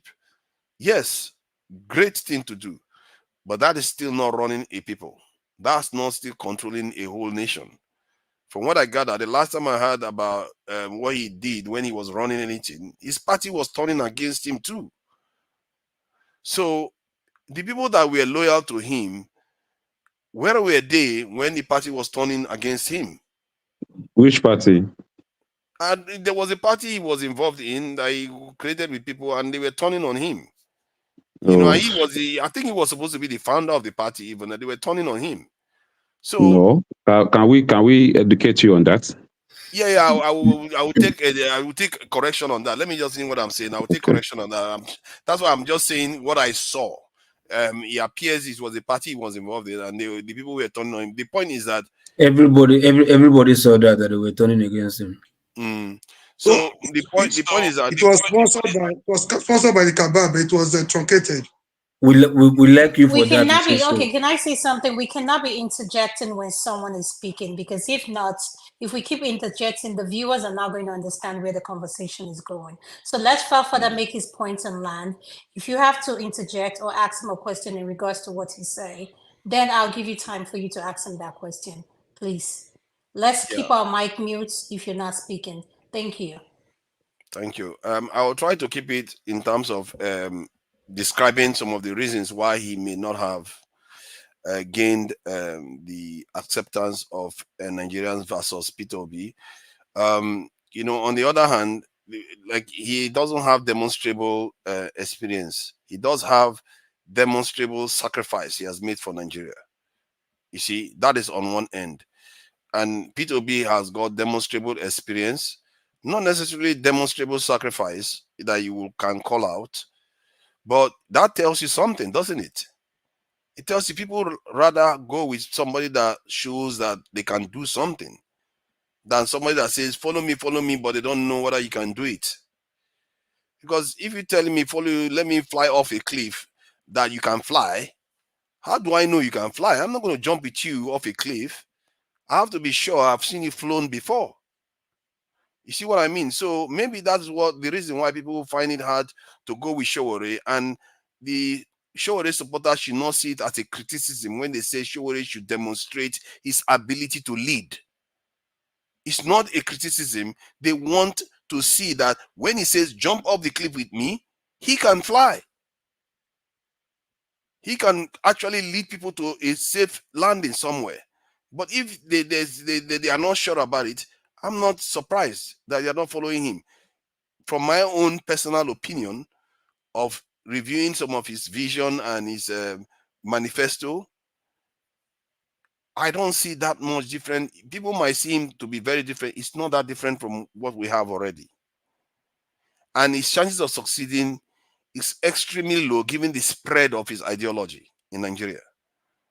It's very limited. His scope is very limited. It's almost as if he's writing his manifesto for some kind of this in. I don't want to insult him, for some kind of human rights organization. You are trying to run a country and a strategic nation for that matter.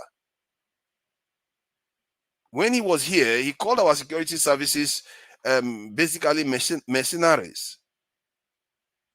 I for the life of me, I don't understand. If you want to lead a nation, the way if you want to lead it, you have to start thinking about taking over all those instruments. If the instruments of the most powerful aspects of the nation, you are seeing it as a mercenary, where do you start from? Is it the people that are going to vote for you? Round up, please? Thank you. Yeah, I will round up. Is it the people that are going to vote for you that are going to be the ones to fill those positions? They are not going to fill the position. You have to take your institution seriously and think about how you're going to reform them to be stronger and create a stronger nation for the Nigerian state. And the way he defined most of his economic policies, I didn't see it as transformative compared to what Peter Obi spelled out. Peter Obi was very simple.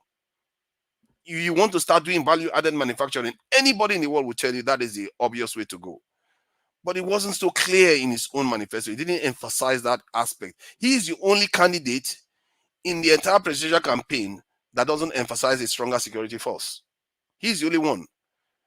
Maybe because he is the genuine one, I don't know. But point is that you have to emphasize these things before people will sign on to your agenda. The others did. Maybe I see the security aspect, but the other people define other economic aspects that people bought into. So the Sowore supporters, as much as you admire your your passion and your support for him, there must have been something he is not doing right. Why Nigerians are not embracing him right now? You have to also think from that point of view. Thank you. Thank you. Thank you so much. Icon, thanks for being patient. Could you please unmute, sir? I'm sorry for keeping you waiting. Yeah, it's been Welcome a while. Welcome to the show. Welcome. Thank you. Yeah, thank you. Yeah, good morning, good afternoon, good evening. I can see the sun is shining in a lot of places. It means that many of you are outside the country. So you see, I want the perspective I want to give now is like that of, we talked about the average Nigerian. Yeah, the perspective I want to give now is that of the average Nigerian, and why someone like me, who I would say I'm a revolutionary at heart, don't support Sowore as much as I used to do. In 2019, I voted for Sowore. In 2023, I voted for Peter Obi, and I know that my case is not like a special case. There's also if you know, Dele Farutimi, Mr. Dele Farutimi, you know that is someone like that as well. So the criticism I want to give now are just things that I would like us to consider, and not not just like hear them on talk and like go, but like we should actually think of ways that we can actually like make these things work out. You see, one of the problems that we're facing as Nigerians is that we are hopeless. That's the people that are in the country. And if I tell you hopeless means that we don't see a light at the end of the tunnel. We are just walking. We don't see a light at the end we are just going. And the problem with someone like Sowore is that he is not helping us see the end to the hopelessness. He's not helping us see the end to the hopelessness. I will say this: he has him and his followers, which I actually consider myself as. Him and his followers, which I consider myself as, we have zeal. So the zeal to protest, the zeal to make ruckus, the zeal to scatter the system and bring it down, bring a new constitution that is actually by the people, not just having we the people inside. We have the zeal. So when it's time to get arrested, we are not complaining, we are doing it. When it's time to protest on from 2020 to the one that happened in August to the one that is expected in October 1st, it's fine. The zeal is there. But you see, if the reason why somebody will go out and protest is that the person that they are protesting to, they expect that, oh, he will see your protest, and then he'll be like, these people, they are complaining about something, let us do something about it, let us do something to appease them. But we know our government not to be those kind of people. We know our government not to be protest here, when you finish your drama you can go home. Protest inside the stadium, don't go to this place, don't go to this place. And if you say you want to do civil disobedience, is another problem. There are people that have been arrested because of August now, and we, because of that kind of thing, is hopeless. So when you are now talking about how Sowore can sacrifice, how he has been protesting since the time of Abacha, it does not make it's not a virtue for us, because people have been protesting. Ganifa Omi protested, Fela protested with music, Nnamdi Kanu protested, and all of them without any apparent fruit from their work. Meanwhile, on the obedient side, they seem to have this plan we seem to have this plan, or this clear agenda that we want to work towards. But the people that we are trying to work against, they also have they also seem to want to have the monopoly of violence. So they are distributing violence, but we are not distributing it. Meanwhile, the people that want to distribute violence, that have the zeal to distribute violence, and the people that have plan, they are fighting against each other. And this was one of the problems that really made me like start building resentment towards Sowore, that I now had to like reevaluate my thoughts and calm down. Was is that if you notice from 2019, it seems like it seems to be that if Sowore is not the face of the movement, he doesn't want to be a part of it. Because then Kingsley Moghalu, Fela, I've forgotten his second name. Fela Fela Durotoye. Durotoye. Fela Fela Durotoye. Durotoye. Tope Fashua. Like that, there is no reason to believe that none of them had enough shared ideology. I do not say they agree on everything, but there is no reason to believe that they don't have enough shared ideologies to actually figure something out. But none of them were able to work together, and that was how all of them were getting their 30,000 votes, 5,000 votes, 10,000 votes. And the moment that Obi began to build traction in 2022, Yes, in 2022, when it began to seem like this guy actually has prospects. That from that very moment, because I follow Sowore all the time, from that very moment, I just began to notice the vitriol that was coming from Sowore towards him. And I was actually reading some things that he would post, and I'll be like, this is evidently false. Like, I don't even need to Google anything to know this is false. And it was hurting me because I love both of them and I could not see why this was happening. So if anybody has like close proximity to Sowore, I would say that they should somehow try to help him. He might be the face of the movement, he might not be the face of it, but there is no movement that Sowore will be involved in that he will not be like a proper partner, let me say, that he will not be a proper point man. So I will really advise that he should he should work with Peter Obi. I don't want it to be that the point of this debate now is that Sowore versus Peter Obi.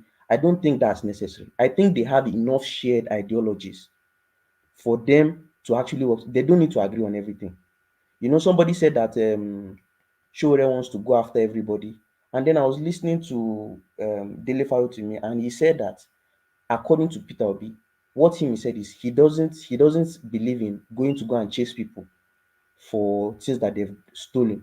But if that you are in his cabinet is going to go and chase, he will not have a problem with it. He will not even stop you.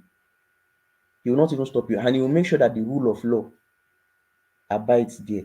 So there is no reason why, just based on that, they cannot even work together. If you understand. So this now, if we are, I believe the people that are educated, intelligent enough, they can articulate the ideologies that we want people to hold in mind when they are going to vote, so that things that like what happened in Edo State will not repeat itself, so that we can actually like preach it.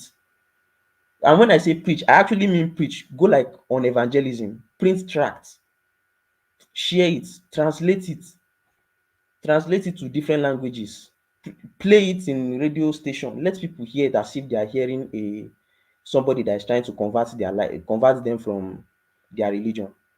Let them hear it and let them understand that this thing is actually for Nigeria.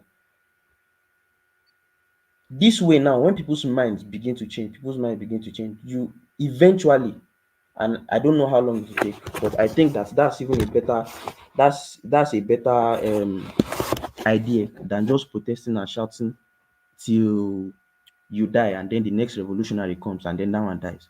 We keep Thank you. preaching. Thank you. So that's it. Please, I just want to say excuse something. me. Please, I hate that Adama, this debate.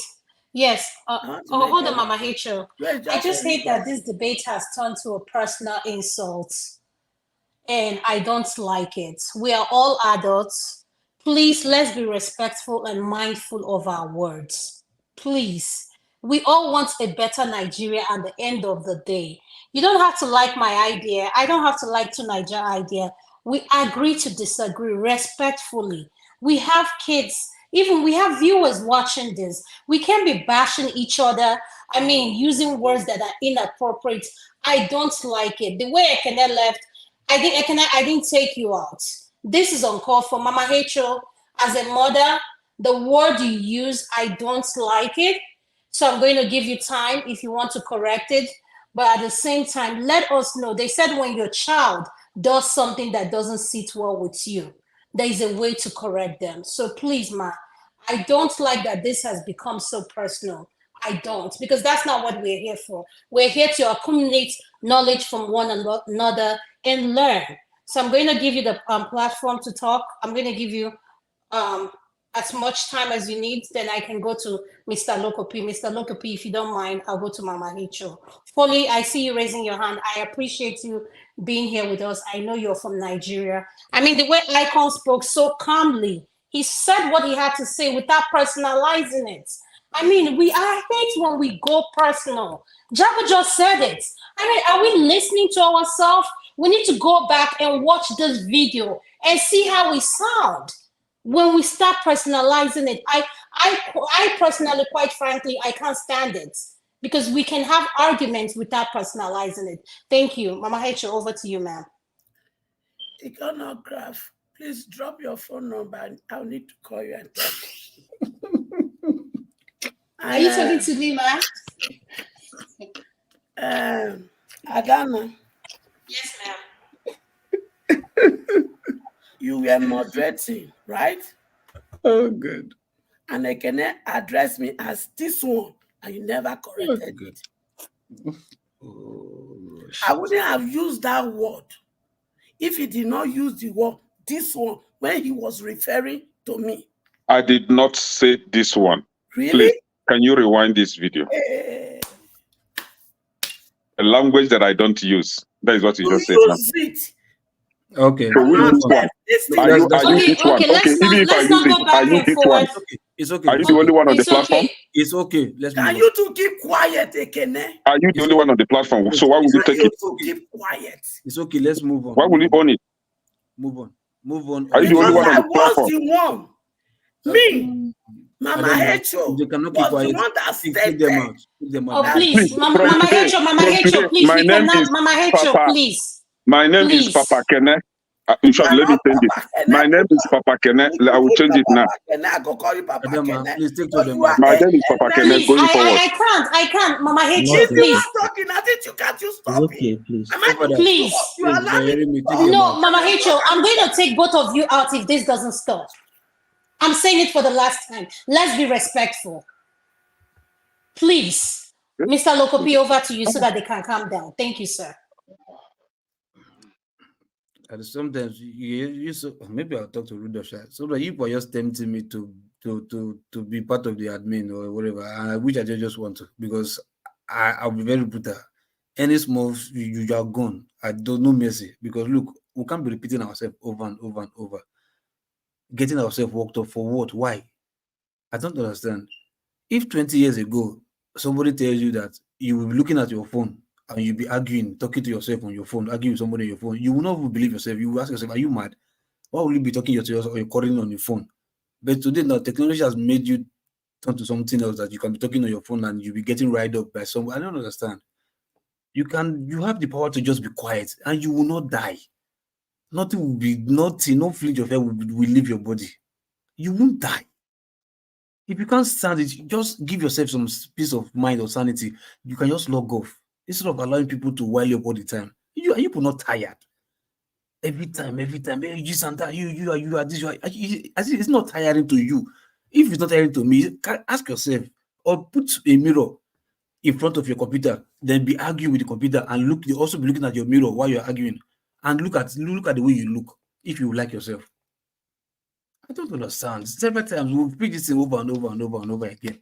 It's have your say. Let them finish. You can report if you want to. Huh? Oh, wow. All right. Thank you, everybody. I deliberately do not want to come in because of it's a debate between who. You understand? We don't know if in 2027 if they're going to contest again. So maybe for rhetorical sake, they just want to ask, okay, if which just maybe who can learn more. I've been listening since, and what I saw is majorly a typical Nigerian's problem. My idea is better than your idea. I'm losing submit to your idea. Who are you? You understand? It must be me or nothing else. You understand? No matter how the point your opponent seems to give, you want to stand on your own, that it must be your own. It's not like that, And like what iconography said, excellent. There's no point, comparing, because human is not complete. You understand? What one has, the other one do not have. Okay, how do we, marry these two characters together to become one entity if that's what we need to, get this country back?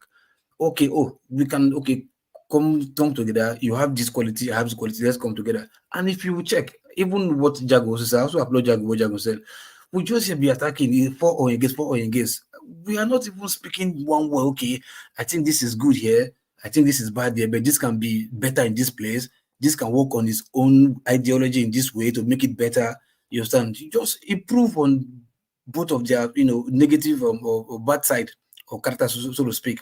But you're just here, you don't want to believe your own candidate has anything small blemish or negative. You just want to stand, no, it's 100% or not, nothing else. Nobody's created that way.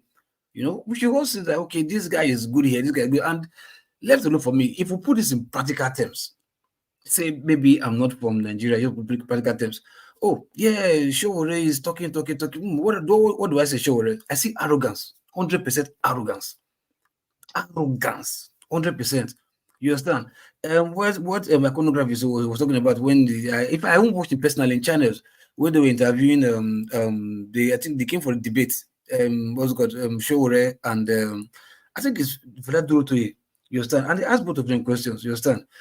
The first person that spoke was the other guy, I think Philadelphia, and he was just talking issues like that. Then it was time for Sowore to speak. I was just okay, say your own thing. You just went off the question and was just attacking this other guy. Just attacking the guy, like, oh, what do you mean? You don't know what you're saying. How can you talking like I said you don't have sense? Like, come on, are you being civil or not? Well, can't you just be civil, just be calm and pass your point and pretending somebody's not there? It's you. It's a debate. It's not an attack. You understand? That aside, and judging from the the last election, right? Like what's it called? I kind of also said too. The election before last year, yeah, he was having wave, yeah, Sowore, yeah, this and that. But when Peter Obi came, at least Sowore's followers should ask what happened. Why was there like a mass of wave from Sowore's people, so to speak, wave to become obedient? Where did this obedience come from? You understand? Where did they come from? Like what Bakunoga just said, I know plenty of them that will do this revolution now. But when it goes time for that election, they all like, oh, I think Obi's idea was kind of okay. And they were all there. You get my point? Even the likes of when they were talking about they were accusing Sowore of embezzling of funds. You understand? From his own party, AAC, they came up, they put a press statement. Whether Omori is saying that they were sponsored by this, look, like I said, your party was against you. If your party was sponsored by whatever, so for your party to some of them to be used against you, that means they don't even believe in you. For them to be allowed by other parties to sponsor to rally against you. Because I saw what's called the press statement they gave. They came out, give a press statement. You understand? So, but for me, and if you also ask me two of them, which of them can easily, get the character of the other? Obi, can Obi also be a revolutionary in this? Can Obi have the character of what's it called Sowore, trying to be revolutionary in nature? Like, no, it must be this. Once I get that, look, I'm a leader, I know how to lead, but I'll put my foot on the ground and it must be. Yes, Obi can easily do that. You understand? Then if you ask what's it called Sowore, the opposite, the same question. Oh, can you also lead and have the same cool, calm demeanor like Peter Obi, who can like lead, articulate, put your foot down, you can speak softly and this and that. You can, for a long while now, Sowore doesn't even have to seem to do that. You understand? You just like to attack. You are like, it must be barrack lifestyle, military life. No, not military, arrogant. Like, you don't care if you don't respect people, but you want the job to be done. Fine. Everybody agrees, but you can't, because of you want to let the job done, you have to everybody should run it as scatter first. You discipline everybody just because you want a good country. There are some people that is not their formula of how things should work, and you should respect it. And for me, I think in the last election, it spoke that between Sowore and what's called Mr. Obi, the formula that they really wanted to work is just the obedient or the Mr. Obi kind of formula. You understand? That's why if you look on social media, right, you see people that will say obedience are arrogant. They are so abusive. They don't respect people. This and that. You understand? That's to show you, okay, if obedience have this arrogancy from Sowore, you understand? Like, they can talk to you anyhow. If you attack Obi, like, no, it must be this. That's what Obi is saying is correct. You are ready to die for him. If you talk anything against Obi, they can come for you, insult your full life. You understand? That shows the revolutionary spirit that the supporters of Peter Obi is getting from Sowore. That's why I said majority. There was a mass wave of Sowore supporters that became obedient, not because they hate Sowore. No, they like his side. Yeah, they need that. They know Nigerians, because of the evil leaders we have. They need somebody too that can really stand. But if the leader is cool, no problem. But the supporters can be rugged, because Sowore, that is saying revolution now, is only himself will not be the one to do revolution. He needs people that are rugged, that have the same mindset, that can do like him. And if those people, you can find it in Peter Obi's supporters, what is now the difference? You get my point? Because like I said, everybody's complaining, obedient, arrogant, disobedient. That is how Sowore supporters are too. Ruggedity, like revolution, like no, this and that, we chase everybody, we scatter, we this and that. Yeah, we must chase these bad leaders, we must chase them. Rugged. You can find them in obedience too. So they just need a snake that you just have a cool head, doesn't bite, relax. But the rattlesnake that has a rattle tail, whatever, which are the supporters, they can be rugged. Listen what I said. Sowore that is calling for revolution or whatever, he is not the one that is going to do revolution alone. He needs thousands or millions of people behind him that are rugged like him. So those people, you can also find millions of them being obedient, that are also rugged and ready to die for whatever, for Peter Obi. That's why they were calling Peter Obi, please, just say no, that this is not right. We are ready to die for you. We are ready to go out of the streets. Those kind of people, those are revolutionary kind of mindset, that when you say go, they go. So if you already think he has people that will say go, they go, and he's there in Peter Obi. We saw it in the last election now. They were begging, just say something. Let's turn the country upside down. Guys, to tell you, they have the same rugged revolutionary mind, like Sowore. You understand? So, like, what iconography to nice job, Mr. Jago, nice job. Please, we should look for the positive part of this meeting, not because we're trying here to turn one against each other. No, this is bad. No, this is. We will end up talking as usual and nothing will happen. So please look for the positive, no negative, no bashing of each other. None of them is feeding us. We don't even know them one-on-one. You understand? We've never slept in the same bed or eat from the same plate to any of them. So please, no animosity, no hatred, just all love and all that. Thank you. Thank you so much, Mr. Lokopi. I really appreciate your submission. Thank you for calming everything down. Foley, I'm going to go to you because you're calling from now. You've been here, and I just want you to go. Fofana, are you here to take over? Are you available? Because I want to end it at 4 hours, but if you're here, I'll leave it for you. Huh? No, it's okay. You can end it 4 hours. I think somebody's here. Who is here? Yeah, no, electricity is here as well. So I want to end it at 4 hours. Foley, your final submission is going to be 5 minutes, sir. Over to you, sir. Thank you. All right. Good evening, everyone. Yeah, I think we are all both, we are getting to where we're actually coming from. And we know we actually have a kind of a target of where we are going to. I call myself a revolutionist, not because of Sowore, and it's just because I have a country that actually needs me to start something very serious, so that I can leave a country that can be proud of for my children. And it's no matter how long it takes me for me to achieve that, I should stand on a particular journey without selling out. If I want to be a politician today, I would have joined politics between the APC or PDP, even Labour.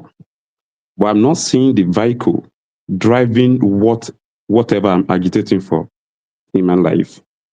That is why I came into a real revolutionary party, which is AAC, which I believe what actually brought that party was a movement, not even a party things. They start from Take It Back movement. Take It Back movement believe they will come to Nigeria to come and align with the other political small party so that they can build a system. But coming there, they notice that the same system were the one running all those small parties we're all talking about. Actually, most of them came out during 2019 election. They all speaking their own language they think they can speak. But what we see then, we are not seeing that revolutionary change in them. And mind you, if you want to talk about revolutions, no revolutions actually starts and ended in the day they started it. Some people have to see things different way the way other people are saying it. And they need to believe whatever they believe that can actually change that system. Revolution we're all calling for is a system in Nigeria that is not working for every one of us. And how can we go against that system? Is the reason why we started the journey in 2019.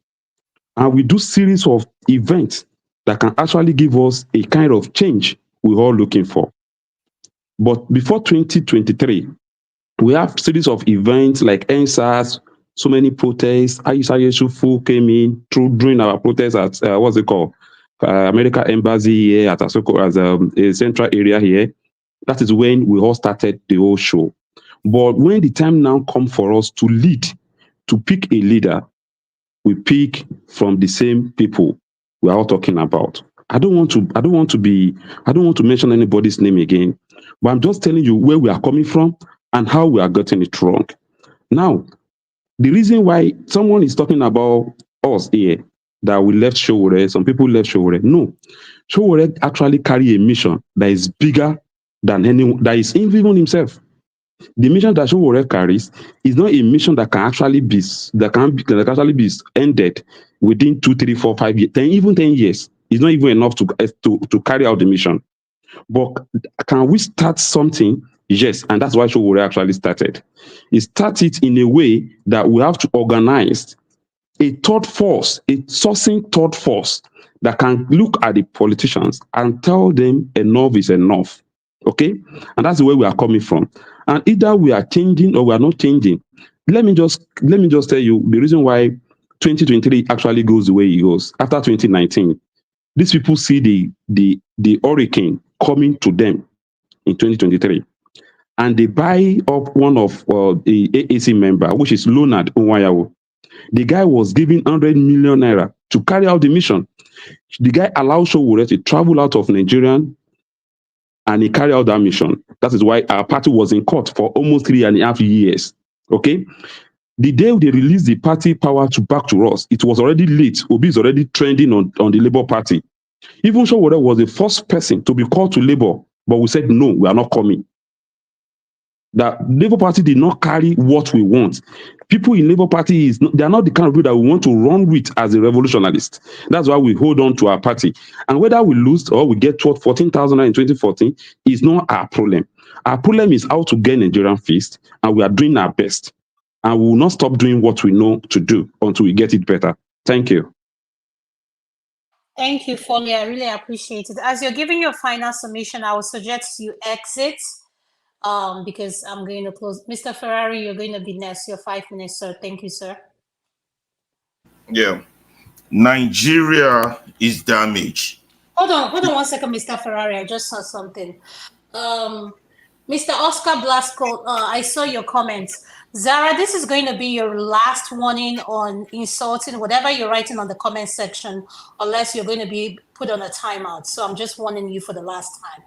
Thank you. Go ahead. Sorry, Mr. Ferrari, for interjecting, sir. Okay, let me start again. Nigeria, a country without road. Nigeria, a country without electricity. Nigeria, a country without good schools, hospitals. Nigeria, a country that is paying its workers less than how much? $40. Nigeria, a country where good men are turned to thieves. Nigeria, a country where humans, Nigerians, natives live like slaves. These are the facts before me. How did we get here? These are the facts before me. It is a system. We got here because Paddy put them together. Big man arrangement.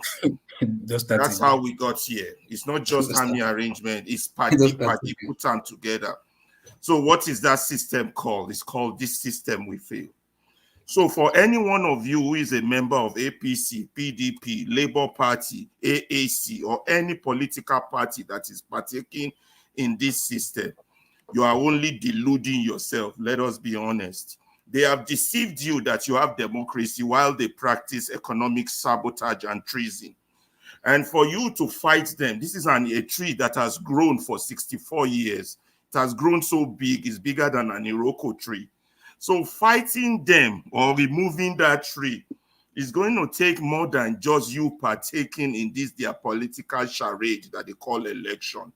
That is why some of us come here to call for us to start a movement that will reconscientize our people, that will bring them back to the glory that they were before the white man came.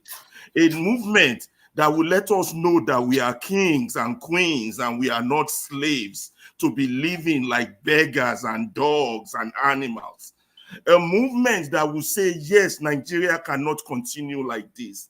Nigeria should not continue like this. Nigeria cannot exist like this. Let us call it whatever name we want to call it.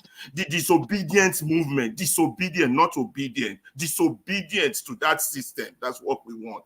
Let us call it Nigeria cannot continue like this. Let us call it whatever name we want to call it. Let us start a movement that will be 50 million strong, 100 million strong, and then and only then can we start to make demand. And what would be our demand? Our demand would be that, one, we want free, fair election. We want new constitution. We want this. But you cannot make a demand when you are being deceived that you are partaking in something that is not real. That is the problem of Nigeria, and that is the problem of Sowore, and that is the problem of Obi, no matter how noble their ideals are. They understand the problem, but they are not taking the right strategy to solve the problem. You understand, Nigeria cannot continue like this. This is not a nation you can hand over to your children and children. And those of you who are rich, listen to me very carefully. If you don't fix that country, if we don't fix that country, you can't keep your wealth. Your children and children's generation will not be able to pass on that wealth to their own children, because unless they are close to the corridors of power, that is the only chance they stand. And nobody can be in the corridors of power forever, because power in itself is transit. It sounds like a speech, but that is the truth. For all of you here arguing on behalf of Obi, you're fooling yourself. All of you arguing on behalf of Sowore, you're fooling yourself. All of you behind Tinubu, you're fooling yourself. All of you behind Atiku, you're fooling yourself. Until we come to the truth of our pragmatic reality, we are not going anywhere. We will be like that yeye ball with that yeye wind. They blow for that yeye corner. And right now the wind is blowing us into the abyss, and we are going down. Wake up. Stop this sleeping. The entire world is awake except us. We are amidst plenty. All this tribal talk is Igbo, Yoruba, Hausa, and this will not save us. All this hypocritical, educated talk. I don't want to offend nobody. I am nice to this. I am that. All that nonsense will not save us. Let us wake up and come to the reality of our situation. That's why I come here to tell you all the truth. The way forward is for a movement that will shake the whole of Africa and wake the black man up. A movement that sees us as an endangered species. A movement that will say we want the entire system to go down, so that a new tree will rise that would uplift our people. That's what we call for. That's what we are here to talk about. Thank you all. Thank you, sir. Thank you, sir. Mama Hacho, you're next. As you're giving your final submission, I submit you exit because I'm taking people out. Thank you so much, Mr. Ferrari. That was a wonderful. I didn't know you were a poet, so that was well said, sir. Now I can see why you're an educator. Thank you, sir. Nah, troublemaker, no man. Nah, troublemaker. Be wait, make your head correct. You say you should say no man. Mama Hacho, you're next, ma'am. 5 minutes. Thank you, ma'am. Can I just ask? I beg your pardon, Adam. Forefather, my brother. Why we go continue the show now, my brother? We could continue, ma'am. Go sleep. No, we're going to end it at 4 hours. Tomorrow. So yes. Then we have something going on tomorrow. So yes. Tomorrow is Saturday. Yes. Somebody said that he has a date this night, so. Leave Forefather alone. Leave Forefather alone. Forefather, you know where we will go and meet tonight. So don't listen to them. You know, okay? After the night, don't leave them alone. They don't know what's going on. Mama H, over to you. Apologizing is not my problem. So before I apologize, a Canada make me to say that I must apologize for calling me that person. If you're not going to do it, I'm not doing it. Having said that, anyone that is a moderator, I want to beg you, pay attention. So that any person when use this one or this woman and una not correct her, when I come on board, I go give the person your back. So if I don't want to make her, they give them. When I pay attention, when they talk indirectly, they talk to me and they're not bold enough to call my name. I don't talk. Anyway, moving forward. Okay. All of them, when you be men, one are not think so. Nigeria can be better. We cannot drive these people away. They can sit down with una trouser, wear dress. Come 2027, inshallah, from councillor to presidency, now my children they go take up. And they do the talk, and I did walk the walk behind. And I know they come here, can't broadcast our strategy for anybody. One thing that is certain, my children will take their rightful place because you don't too long. So children, the work don't start. Go and register for your voters card. I've been at PVC, they call her. Go register now and begin the collector. Not listen to any person say election, they work. This one go work. Because we go match them, match for match. I'm not going to talk past that one. Mr. Peter Obi, I need your phone number. We won't talk. I don't send people come meet you. I mean, and you go still meet for space. So we won't talk. My children say, make you and Sowore come together. And the talk when we won't talk be that. And those when you won't join me for this fight, I get call value. If you get her, you go collect my number from Dr. Damage. Then you go join. And the core value are this: accountability, competence, compassion, good character, empathy, integrity, honesty, transparency, truthfulness, love for humanity, and above all, the fear of God. So if you know, say, you get these attributes, reach out to me because we don't work for behind the scene. Thank you for everyone. God bless Nigeria. God bless all of us. Thank you so much, Mama. Thank you so much. Hallelujah. Thank you. Hallelujah. Nearly Hallelujah. there. Hallelujah. Your 5 minutes final summation, sir. Thank you and welcome to the show once again. I really appreciate you joining. Go ahead. Is it me? Is that for me? No, Icon. His final summation is 5 minutes. Icon, can you hear Okay. me?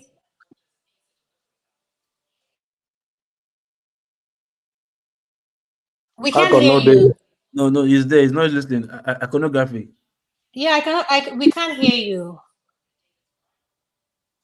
Can you guys hear him? I can't hear him. No, I can't hear him. No. I think he's trying to. I think he has to unmute himself. Okay, go ahead. Go ahead. Try again now. I think his network is hanging. Network. I'll make another person come. Mr. Murray, can you go next? Icon, speak. Okay, go ahead. Icon, where's Mr. Murray? We can't thank hear you. you. I think, yeah, can you hear me? No, hold on, Mr. Murray. Icon, can you try one more time before I go to Mr. Murray? Or just move. Or you can wait. Just move. Yeah, thank you. We can't hear you. Icon, let me suggest go out and try to come back in, okay? Thank you. Mr. Murray, your 5 minutes final summation. Thank you. And as you're giving your summation, please exit. Thank you. All right, thank you one more time. I think the starting point should be not the revolution of the guns. The starting point should be revolution of our minds, because our minds are so polluted. The acrimony, the division among the people is the number one problem we have. Our politicians, our presidents are not supermen. They merely take advantage of the division among the people, of the porosity among us to have their way and lord it over us. So the greatest revolution we need is the revolution of our minds. Because the greatest poverty is not the poverty of the pocket or the bank account. The greatest poverty is the poverty of the mind. So that's the starting point. Until we start from there, all this discussion, every election cycle will not take us anywhere. This campaign towards 2027 will not take us anywhere because a lot of people have gone beyond 2027. They're preparing for their swearing in or taking in 2027. So the movement we talk about, we must be able to come together irrespective of our differences. We must concentrate on those things that bring us together as a people, first of all. Concentrate on those things other than the things that divide us as a people. Somebody is coming here to what experience? What have we benefited from the experience of Muhammadu Buhari? They said they told us he was the most military man with the best integrity in the army. Action, wherever he served, that he served with due diligence and everything. But when he had the opportunity, what have we benefited from the experience of Olusegun Obasanjo as a military man, as a politician? What have we benefited from the so-called experience of Bola Tinubu impeaching Lagos? So, and I ask again, what was the experience of Mandela before he became the president of South Africa? When he took on the establishment, when he took on the institutions and brought about the change they needed in South Africa, the rest is history today. What was the experience of Sakara, when he decided to liberate his people? And what was the experience of the Senegalese young man, who was a deputy to somebody that was incarcerated? He left, he started the game a few weeks to the election. Today he's their president. We are here talking about the experience. Instead of condemning this young man on the things he has not been able to do, can we begin to applaud him and support him on the areas he has been able to do where we cannot even try to go into, where most of us here cannot venture into? Well, think of how to build muscle instead of condemning him. He does not need our condemnation. He needs our support in the areas of courage, consistency, and other. He might not be the next president, but he will certainly be the catalyst that will lead us there and create the environment for your Obi with competence, capacity to come in. If you prepare like this with this mindset for 2027, no matter the result for Obi, it's going to be an effort in futility because they are not ready. The establishment as it is right now, they are not ready to allow anybody in. They have infiltrated your INEC, they have infiltrated your court, they have infiltrated your military, they have infiltrated your police. We have not even started. We should be occupying the National Assembly right now. For those changes we need, we should be occupying our various state assembly right now. For those changes we need, not just concentrating on 2027 based on partisanship and tribal inclination. This is my humble submission. I think we have not started at all. We like talking. We don't like doing what we're supposed to do. And those of us in the diaspora, we have a strong role to play. Because people, like the other man that spoke from Lagos said, they almost, sorry to use it, they said they're almost hopeless. That is the truth, because they don't see any light at the end of the tunnel. They don't even know where the next square meal will come from. So, we that are out of that place, we are not subjected to the intimidation. At least if we walk here, we can eat. We are short of 3 square meals a day. We will have some, money to send back home. So we should channel our energy, not towards our tribesman, our political parties, who is best among these people. No matter how best they are, even if they are as best as or better than Jesus Christ, with this current arrangement on ground, they go nowhere. So this should be our starting point. Thank you and God bless you. Thank you for the opportunity. Thank you, sir. Thank you, Mr. Mori. Icon, you're next. Could you exit, sir? Thank you. Yeah, Icon, we still can't hear you. Go ahead, Icon. Can you guys hear him? I can't hear him. I can't hear him either. Hi. Make another person talk now. No, so go ahead. Your final submission, 5 minutes, Mr. Nonso. Thank you, sir. All right, sleep, don't they even catch me. I hope I will, gather my thoughts well.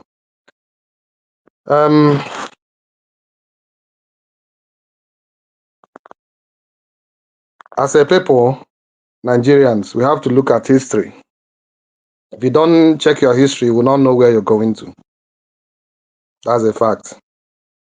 What happened in the past, then you can prepare for the future. I'm not against Sowore's idea of protest and, take it back and all this. But is it going to work? Are we united enough to have that kind of protest? We are not. As an Igbo man, I will not encourage any of my person to go any protest again, because at the end of the day, after the protest, now Igbos, they go attack. Everybody go turn, talk saying Igbo fault. Our business, they will burn down our business, because Igbos are in every part of this country. So when you call protest, Igbos will come out and protest. Then during that protest, the indigenous of the land will start attacking the Igbos, like what happened in NSAS. So are we united enough to even have that protest, to even have that front to confront the government? We are not, as a people. So that angle, I don't think is going to work for now. Because, why do I say so? Before you have a united front, you have to have equity and justice. Okay? There's no equity and justice in Nigeria. Let's not be frank. Let us be honest with ourselves. They are saying, you guys are always saying, Sowore is brave. Sowore came back. He has an information that he will be arrested. He came back, and because his brother is the president, his brother is the EFCC chairman, his brother is DSS director. Who are you people deceiving? Yes. Well, Sunday Igboho and then Nnamdi Kanu had the same fight. Yoruba nation, Nnamdi Kanu, IPOB. Sunday Igboho is in Germany enjoying his life with his family. Nnamdi Kanu is in dungeon for getting to 4 years. That's a fact. There's no justice, there's no equity. So the best thing now is to form a formidable political front. And that formidable political front, Obi has shown us that within space of 8 months, he was able to canvass the whole of Nigeria, every nook and cranny. He built a system, a structure within less than 8 months to garner 6-point-something million votes. In as much as they stole his vote, that was the one they couldn't steal. 6-point-something is no joke. That's a man that has a leadership qualities. He has the ability to appoint the good people to manage some certain positions. That's leadership. And what he's doing in Labour Party now, he's reforming the Labour Party from that corrupt system of Aburi and his people to the caliber of people now that are running the Labour Party. That's a party that we all can rally around. If we all rally around Labour Party, by 2027, the North is already, some part of the North is already getting Obi's ideology, and they're ready to follow him. So demonstration and going and stand the street and revolution now, it will not change anything, because to be honest with you, my people will not demonstrate with anybody again. Honestly speaking, that's a fact. My people will not demonstrate with anybody, because at the end of the day, they will accuse you that you are jealous because you want to burn down Lagos. You are this, you are that. Go back to where you come from. No, we are tired of that insult. We are tired of that denigration again in this Nigeria. We are tired. So let us build a political front that everybody will be stakeholder. Every state will have their own political distinct structure. This down to local government. Then, when it's time to election, those polling unit agents, they said that we didn't have before. We have it by force. Educated people that will stand there, get the result, and we tell you our own result. Then you can now take it, even if they rig, you can now take it and, see what you are fighting with. And without justice. 50 seconds left, sir. Okay, please add me small. Without justice and equity, you can't get anything. Look at what happened to Labour Party in Edo State. I was having a conversation with one of my obedient guy in Nigeria. I told him that, listen, justice is the bedrock of our existence as human beings. If you want a fair society, you have to be just. You can't have the former governor coming from one region, one senatorial district. Then that's the one that is coming immediately after him, the same place. Not be only them get a do now. I told the guy, I said, we're supposed to give a ticket to somebody from Esan and see what happened. 30,000 votes. And Edo State is the most obedient state outside Southeast. But there was no justice. And the people turn against Labour Party because there's no justice. You can't be going between North and South and leave the center of Edo Center. No, it's not possible. And people show their anger towards their voting. So that's why justice and fairness is paramount. So for me, we should rally around Obi because Obi is the person, and Labour Party, the way Labour Party is structured now, the real, genuine, honest, and trustworthy people have already taken over Labour Party. So Labour Party is now a very good vehicle to lead us to wherever we want to go or where we want to be in 2027. I submit my case, and good night for everybody. Good night. Thank you, Mr. Naso, for joining us. Icon, do you want to try one more time? Yes, so please, I hope this is. Yes, now I can hear you. Yes, go ahead. Thank God. All right. So, like, my last take now has to do with the attitude that I think that we need to adopt or we need to change. You see, a lot of us are, should I say, educated and learned, and we have understanding. So a lot of times when you have decision to make, the good decision is just so obvious to you that anybody that doesn't see it the same way is just a complete idiot that does not have sense. And I noticed it in the last election. In my polling unit, I was just seeing.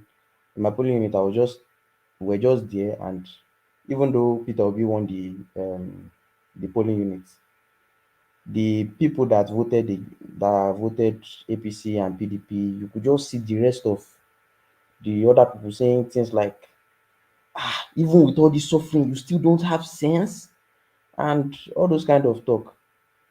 And in my mind, I was just that, see, people don't think like that. The world doesn't work like that. Human psychology, people just have different reasons to support something.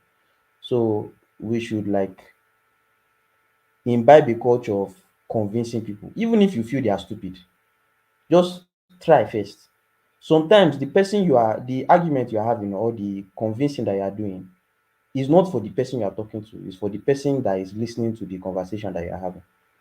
So in a situation where maybe you are discussing on Facebook now, and then somebody just asks a question that you consider to be very stupid, and anybody that has sense should just know the right answer. You just use proper information and answer the question, not the way obedience and Sowore people have been fond of doing. And when you do that, the person that you are talking to may never admit, but the 5,000 other people that will read it already have something to consider.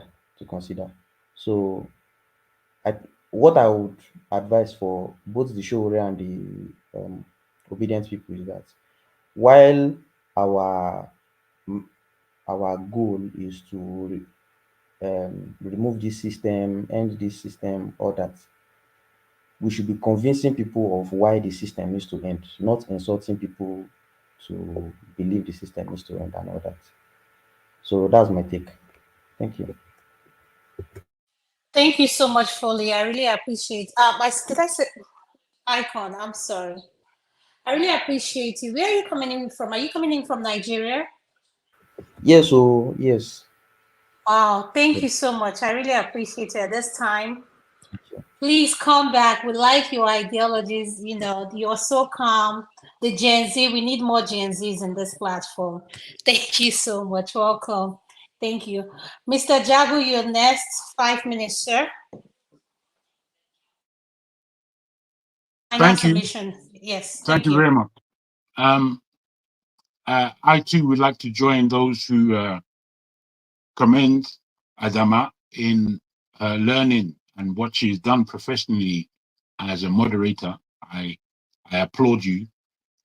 And I wouldn't have done it yesterday. Everything takes learning, and I believe that you are strong enough to have learned very well, and I appreciate that. Thank you, sir. Moving on. The things that I've galvanized from this discussion, and I think it was a good discussion, with all my rhetoric in terms of not liking this and not liking that. I think it was a good discussion. I would like us as a platform to understand that we are the media. Right now, we're a platform, and we discuss things, and we're open to the world to look in. And as such, what I've gathered over the time in this platform, I'm a revolutionary person, and I take on board the ideology of a movement. And this movement consists of what Obi has suggested to the polity, and indeed what Sowore has suggested to the polity. Neither of these people may ever become the president of Nigeria. Neither of them may. However, something should emerge from the movement of an ideology that is to take the system down and build it back up again. Now, in my viewpoint, we have witnessed the charade that was 2023 election, a complete charade. Do we want that to happen again? Because it jolly well will. It will happen again in 2027 if we, the people, aren't going to grab the bull by the horns. And my suggestion is that moving forward, we have about 2.5, 3 years in which to develop a strategy of change. And I believe that this platform in particular, as much as other platforms, should be used to galvanize momentum towards that change. And I understand, reading from the comment section, that people are, liking to argue and liking to have different opinions, and that is indeed how things are. However, as Nigerians, we have got to come together. We have got to somehow. I don't know how. It's part of all of our frustrations with each other. If we be honest, anyone's frustration with me is because they don't agree with my way of going forward, or they just don't like me. Fair enough. But I want to agree with those who I don't agree with, which is why I would put an argument forward in order for accuracy as to the way forward. That is mine. So I look at the urgency that we're in as a nation. I look at the greatness that we have. There's not a day I wake up and I don't look at the social media and see what some far-flung Nigerian is doing in one far-flung area of the world. And when I look at it, it's quite strengthening. It's magnificent. We are a people of power. We are a people of intellect and intelligence. And we can't waste it. We can't waste all of it. And I don't want it to be wasted. And I believe that we waste a lot. We waste an awful lot of opportunity, of time, of empathy, of strength. We've got to bring it together, man. We've got to bring it together. And that's my road. And I would like for the moderators and the leaders of this platform to begin to collate where there is agreement. If there's this amount of disagreement and there's this amount of agreement, let's see how this agreement can be grown over the next 2.5 years in order that we are ready for 2027. So my submission is, this has been one of the better conversations that we've had in a while, I believe.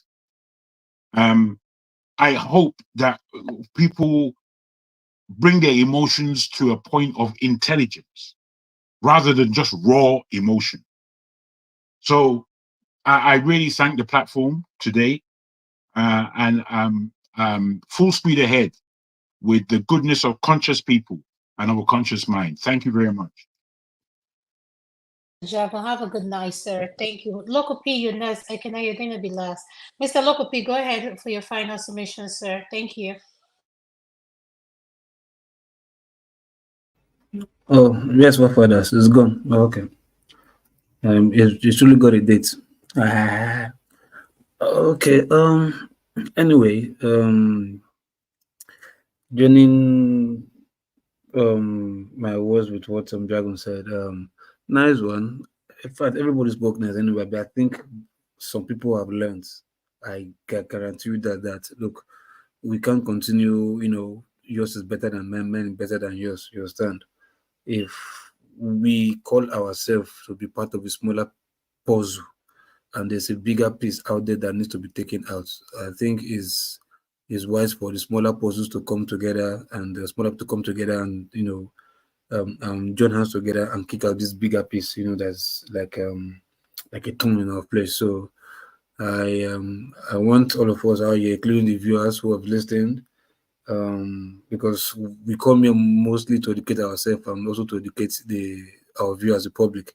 Still, pardon us sometimes if we, quarrel, like Ikene and Mama issue to do. So forgive them, you understand, and look at the rest of our face who advocate for peace. Learn from us, we learn from ourselves. At least 2027 is just around the corner. It's just this month is September, right? So 2024 is gone. So we just have 25, 26, and February. In fact, we just have 2 years, 25, 26, because the election is February 2027. So which is just the first 2 months. So we only have 2 years right now, 2 years and 3 months to prepare if really, really we don't want this nonsense to continue. So I urge every one of us, put out our differences, take out the positive of all the parties, smaller parties, come together and see how we can push and defeat this monster. So henceforward, we will not have to come here every day and continue what we're doing. Instead, we will come here and rejoice and be planning how to come back to Nigeria, come back home, instead of running, staying diaspora and talking, and things never get better. So every one of us on this platform, thank you for today. Thank you for coming, and I hope I'll see you hale and hearty and well tomorrow. Thank you very much. Thank you, Loco. Adama, you're me too. Oh, thank you so much, Mr. Local P. I really appreciate you, sir. Enjoy your weekend. You too. Take care, everybody. Mm-hmm. Okay, you're next. Yeah, thank you. I will start by commending your efforts, Dr. Dama. It's not easy. Sorry for for a lady. I think I'm next. I will have to go last, please, if you don't mind. Okay. All right, thank you. Next week, Friday, God willing, there's going to be a broadcast. It's focused on Nnamdi Kanu, but in a different light. It has nothing to do with the tribe or anything. It's still in the same trajectory that we are going in, trying to form a movement. So I'm just putting it out there for those. But like I said, it got nothing to do with a tribal thing. So I just want to put that one out there. First, I also have to apologize for starting the broadcast late. There was a kind of a mix-up from my end, and but thank you for stepping in, Adama, in the midst of the chaos, and for rescuing. The show has to go on, and the show went on. So thank you for that. Thank all the panelists, viewers, and those who gave super chat. CJ Concord, thank you very much. Madam Luke, thank you. Tijani Larry, thank you. Dr. Roland, thank you. Thank you for your good comment. Oscar Blackbone, thank you very much. Again, Oscar Blackburn, thank you very much. The goal is to build a movement, which we will build, form a movement going forward. I need to verify a lot of things before I run that broadcast on Friday, but it will be run either way. I will verify those things if I can verify it also. We will be having a guest. I need to confirm first before I can put out unnecessary information. Then again, Adam, I would like to thank you from the bottom of my heart for stepping in the midst of the chaos and for the good moderation. We had the good views, and as I know, we still have a good view. So, can I defer you? Back to you. Thank you very much. Okay. Continuing from where I stopped, a very big thank you to Dr. Adama. I was actually watching the engagement. People watching was just going up, helter skelter. I was like, oh, that is it. And the first thing that came to my mind is Superwoman. You know, she's steering it the right way. So I will urge you to, in our place they say Onya sijide koji nememwa. So which means keep doing the good work. You know, thank you. Then now, I think this night I've learned something from some of the panelists, and which is the fact that Sowore is now trying to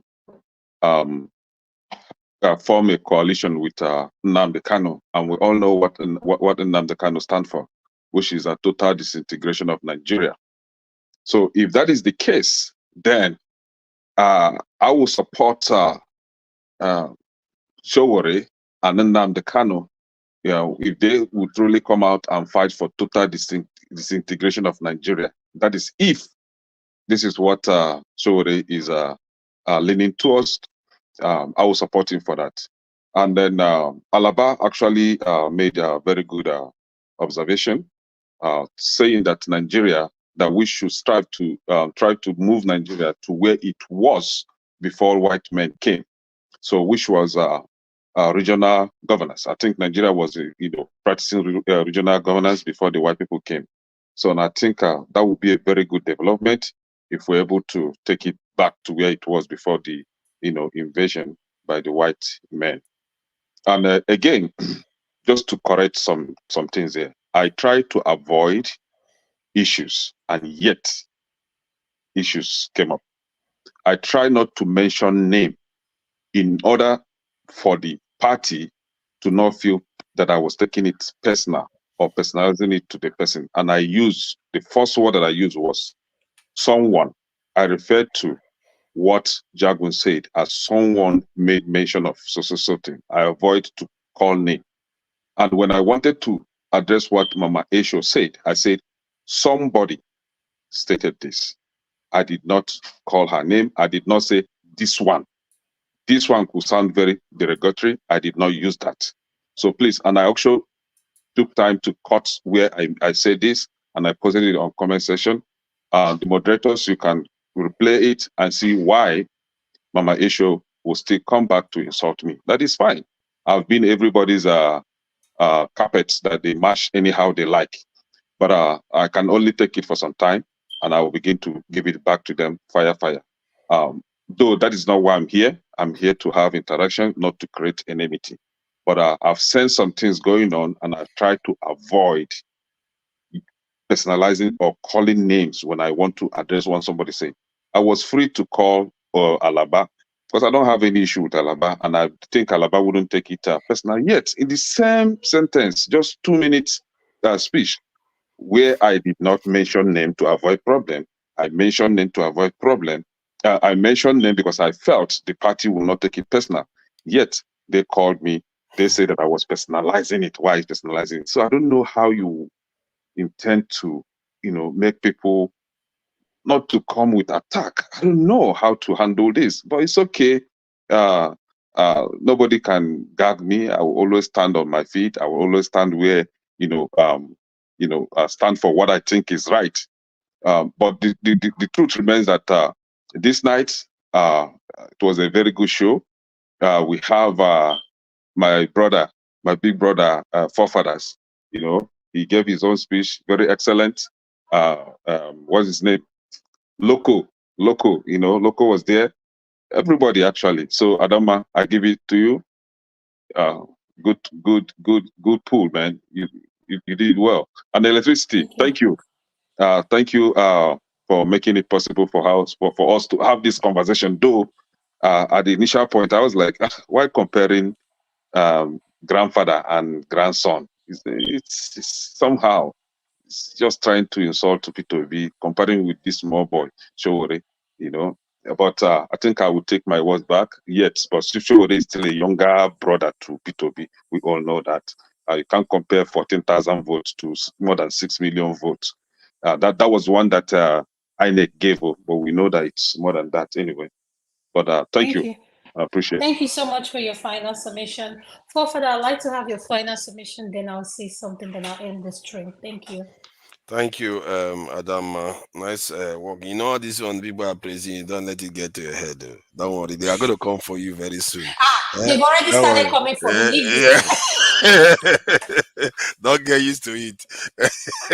The day you step out online, you will talk to enemy.